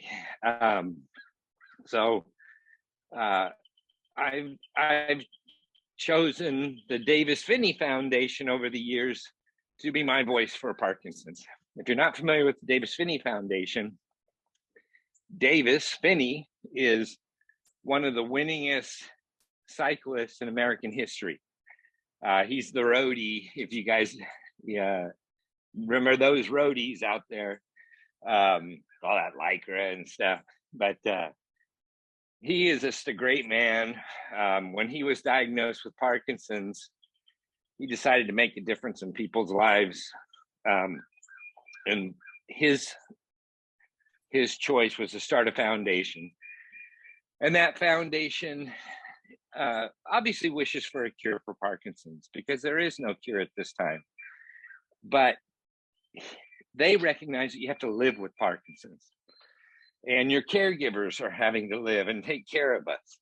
And the Davis Finney Foundation, that's what they do, is they only look for a cure, but they look for ways to enhance the quality of life for Parkinson's sufferers and their caregivers. So I appreciate all of you supporting the Davis Finney Foundation. It certainly means a lot to me. I know we all have something, right? So I think it's important to give back to our communities, whether it's BMX or a foundation that's close to your heart. If you don't have one, please choose mine. I appreciate you. Well, thank you, John Cruz. You certainly have made a difference in a lot of lives, including mine, and giving us the opportunity to do something good for somebody else is fantastic. So thank you. Thank you so much. And on behalf of John Cruz, please find a way to give something to the Davis Finney Foundation on behalf of John Cruz, the Dirty Knobs, and your entire BMX family. Thank you very much. Hi, this is Gork from the BMX Hall of Fame here in Tulsa, Oklahoma. We're open Monday through Friday from 9 o'clock till 5 p.m. And come on by, check out the 50 plus years of BMX history This is our 40th year of the BMX Hall of Fame. We have over 185 inductees and counting. And our Hall of Fame ceremony is going to be this year on September 20th. And we have Hall of Fame weekend, Friday night reception, Saturday a bike show, vintage bike racing, a whole lot of cool activities going on. And then Saturday night is the BMX Hall of Fame ceremony as a ticketed event. So you have to buy your tickets on Ticket Spice, and hope everybody will be there. Hey everybody, Sean here from Rad BMX Builds. If you don't know who I am, I'm retired military owning a small veteran-owned BMX company. I specialize in social media content and build old school and retro BMX bikes from predominantly the 80s. Sometimes I dabble into the 70s and into the 90s, but 80s are my area. I'm a Gen X kid and I love this type of stuff. So if you like old school BMX builds and content, events and shows, make sure you give me a follow on Instagram at rad_BMX_builds. I also have a YouTube channel. Go check us out on YouTube at Rad BMX Builds. I wish all of you a very merry BMX-mas, and as always, stay rad. Hey guys, Matt here from the Nostalgic Neighborhood. We're building a community of friends reconnecting with the best parts of our youth, 80s pop culture, skateboarding, and of course BMX. We've got video coverage of events like the Buckeye Bike Show, Flatland Jams, the BMX Hall of Fame ceremony, and then the Rad event down in Texas with Kevin Hull, Eddie Fiola, and Hollywood himself. Oh, my third dramatic exit. I've shared bike builds, we've relived childhood memories, and I've even started flatland riding at 49. In 2025, we're ramping things up, more BMX, more nostalgia. Join us for the fun over on YouTube and Instagram. Yeah. Well, welcome, riders. My name's Kevin Wilson from the BMXers podcast, and I want to make a personal invitation to all you dirty bastards out there to come and watch. If you're into old school BMX stories, old school trivia, or building old school bikes, I'd like to invite you to come by the BMXers podcast on the BMXers YouTube channel and check us out. Leave me a message, subscribe, leave me a dirty message. It doesn't matter. Want to hear from you. Thanks very much. And keep watching the Dirty House podcast because that's where it's at. Peace out. Thanks for everything. Hi, guys. This is Danny Pena from Danny Pena BMX Racing on YouTube. I like to review BMX races. I love going over BMX magazines such as this, BMX Action being my favorite. Huge fan of the Dirty Knobs podcast. I love the fact that they're giving me some support on this. I love talking about BMX. Please go to my channel. Like, subscribe, comment. I come up with videos just about every week. Love talking BMX. I do a lot of the old stuff, new stuff, mid-school, whatever you want. Come to my channel. Thanks a lot. This is Jay Oaks with BMX Breakthrough. Our mission is to grow the sport at the local level. We've reached out to TOs across the country to say, what is your need to better reach new riders, both young and old? And we've put a financial number to that to make it easier for sponsors and donors to jump in and say, I got this one. You can check out our website, bmxbreakthrough.com. Reach out to me directly, jay@bmxbreakthrough.com. We've got our social media at BMX Breakthrough. We've got the podcast as well. Thank you so much for your support, and let's get more kids and adults on bikes.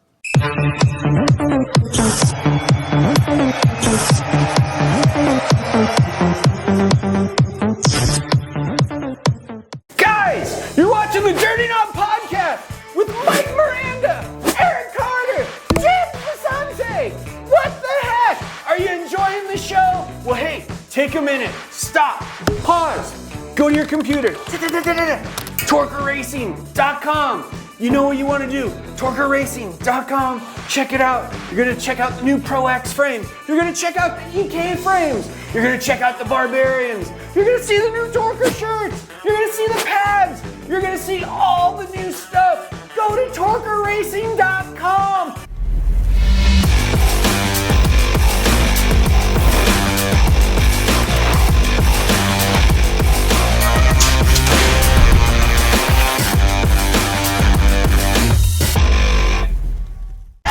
You dirty knobs! You've been watching the Dirty Knob Podcast with Mike Miranda, Eric Carter, and James Vicente.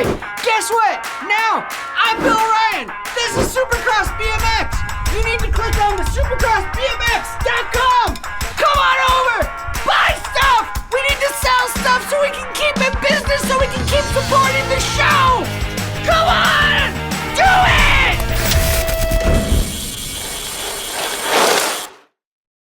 Hey folks, this is Mike Rodriguez, aka Mr. Crit. I've been racing and making number plates since 1980. You know, like when they used to do one pedal starts.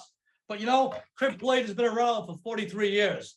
The last 4 decades, the who's who of BMX have raced a Crit number plate straight to the handlebars. And you know, you get that guy Mike Savage, the international man of BMX, still doing it strong. And you know, back in the day, the plates used to be reversible because there was multiple sanctions, and you could put, you know, one sanction on one side, one on the other. Now you just got one. But Crit is still reversible, and that logo is still on the back for guys like Mike and you rad guys, you know, like Mike Miranda, who would turn those handlebars and twist them up. And we got it rad just for you.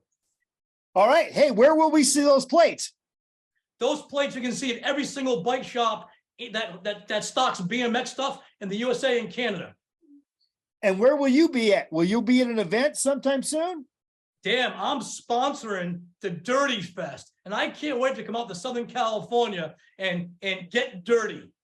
Hey, Dale Holmes, I want to tell you something. One of my favorite podcasts that I never miss is BMX Weekly. Even though it has an accent, I still love it. Cheers, Mike. You can get all the podcasts on bmxweekly.com. Old school, mid school, today's school. Check it out. Yeah, BMX Weekly. Hey, here we go. Hey, Beer Budget BMX, baby. Coming at you live from the Beer Budget studios over here at the Hack Shack Quarantine. Oh, man, we're coming in hotter than Satan's nutsack. Yeah, we are dirtier than an Alabama strip club where reclass pros go and get lap dances by their half-sister. Yeah, the only show that'll make you second-guess your life choices like a Amish on an e-bike. Hey, if you guys enjoy what you just listened to, make sure you tune in every Wednesday night to the All Things BMX show, the only live streaming podcast show in the game right now. Even ask Mike. He's been on. Vicente's been on. Still waiting for that other guy to come on the show. You can find us on YouTube, Twitch, and Facebook. And you can also find us at allthingsbmxshow.com. Perfect. Perfect. Are you sure? Yep, I'm not feeling. Yep. No, don't feel. Yep. I just need you to shave your eyebrows real quick. All right.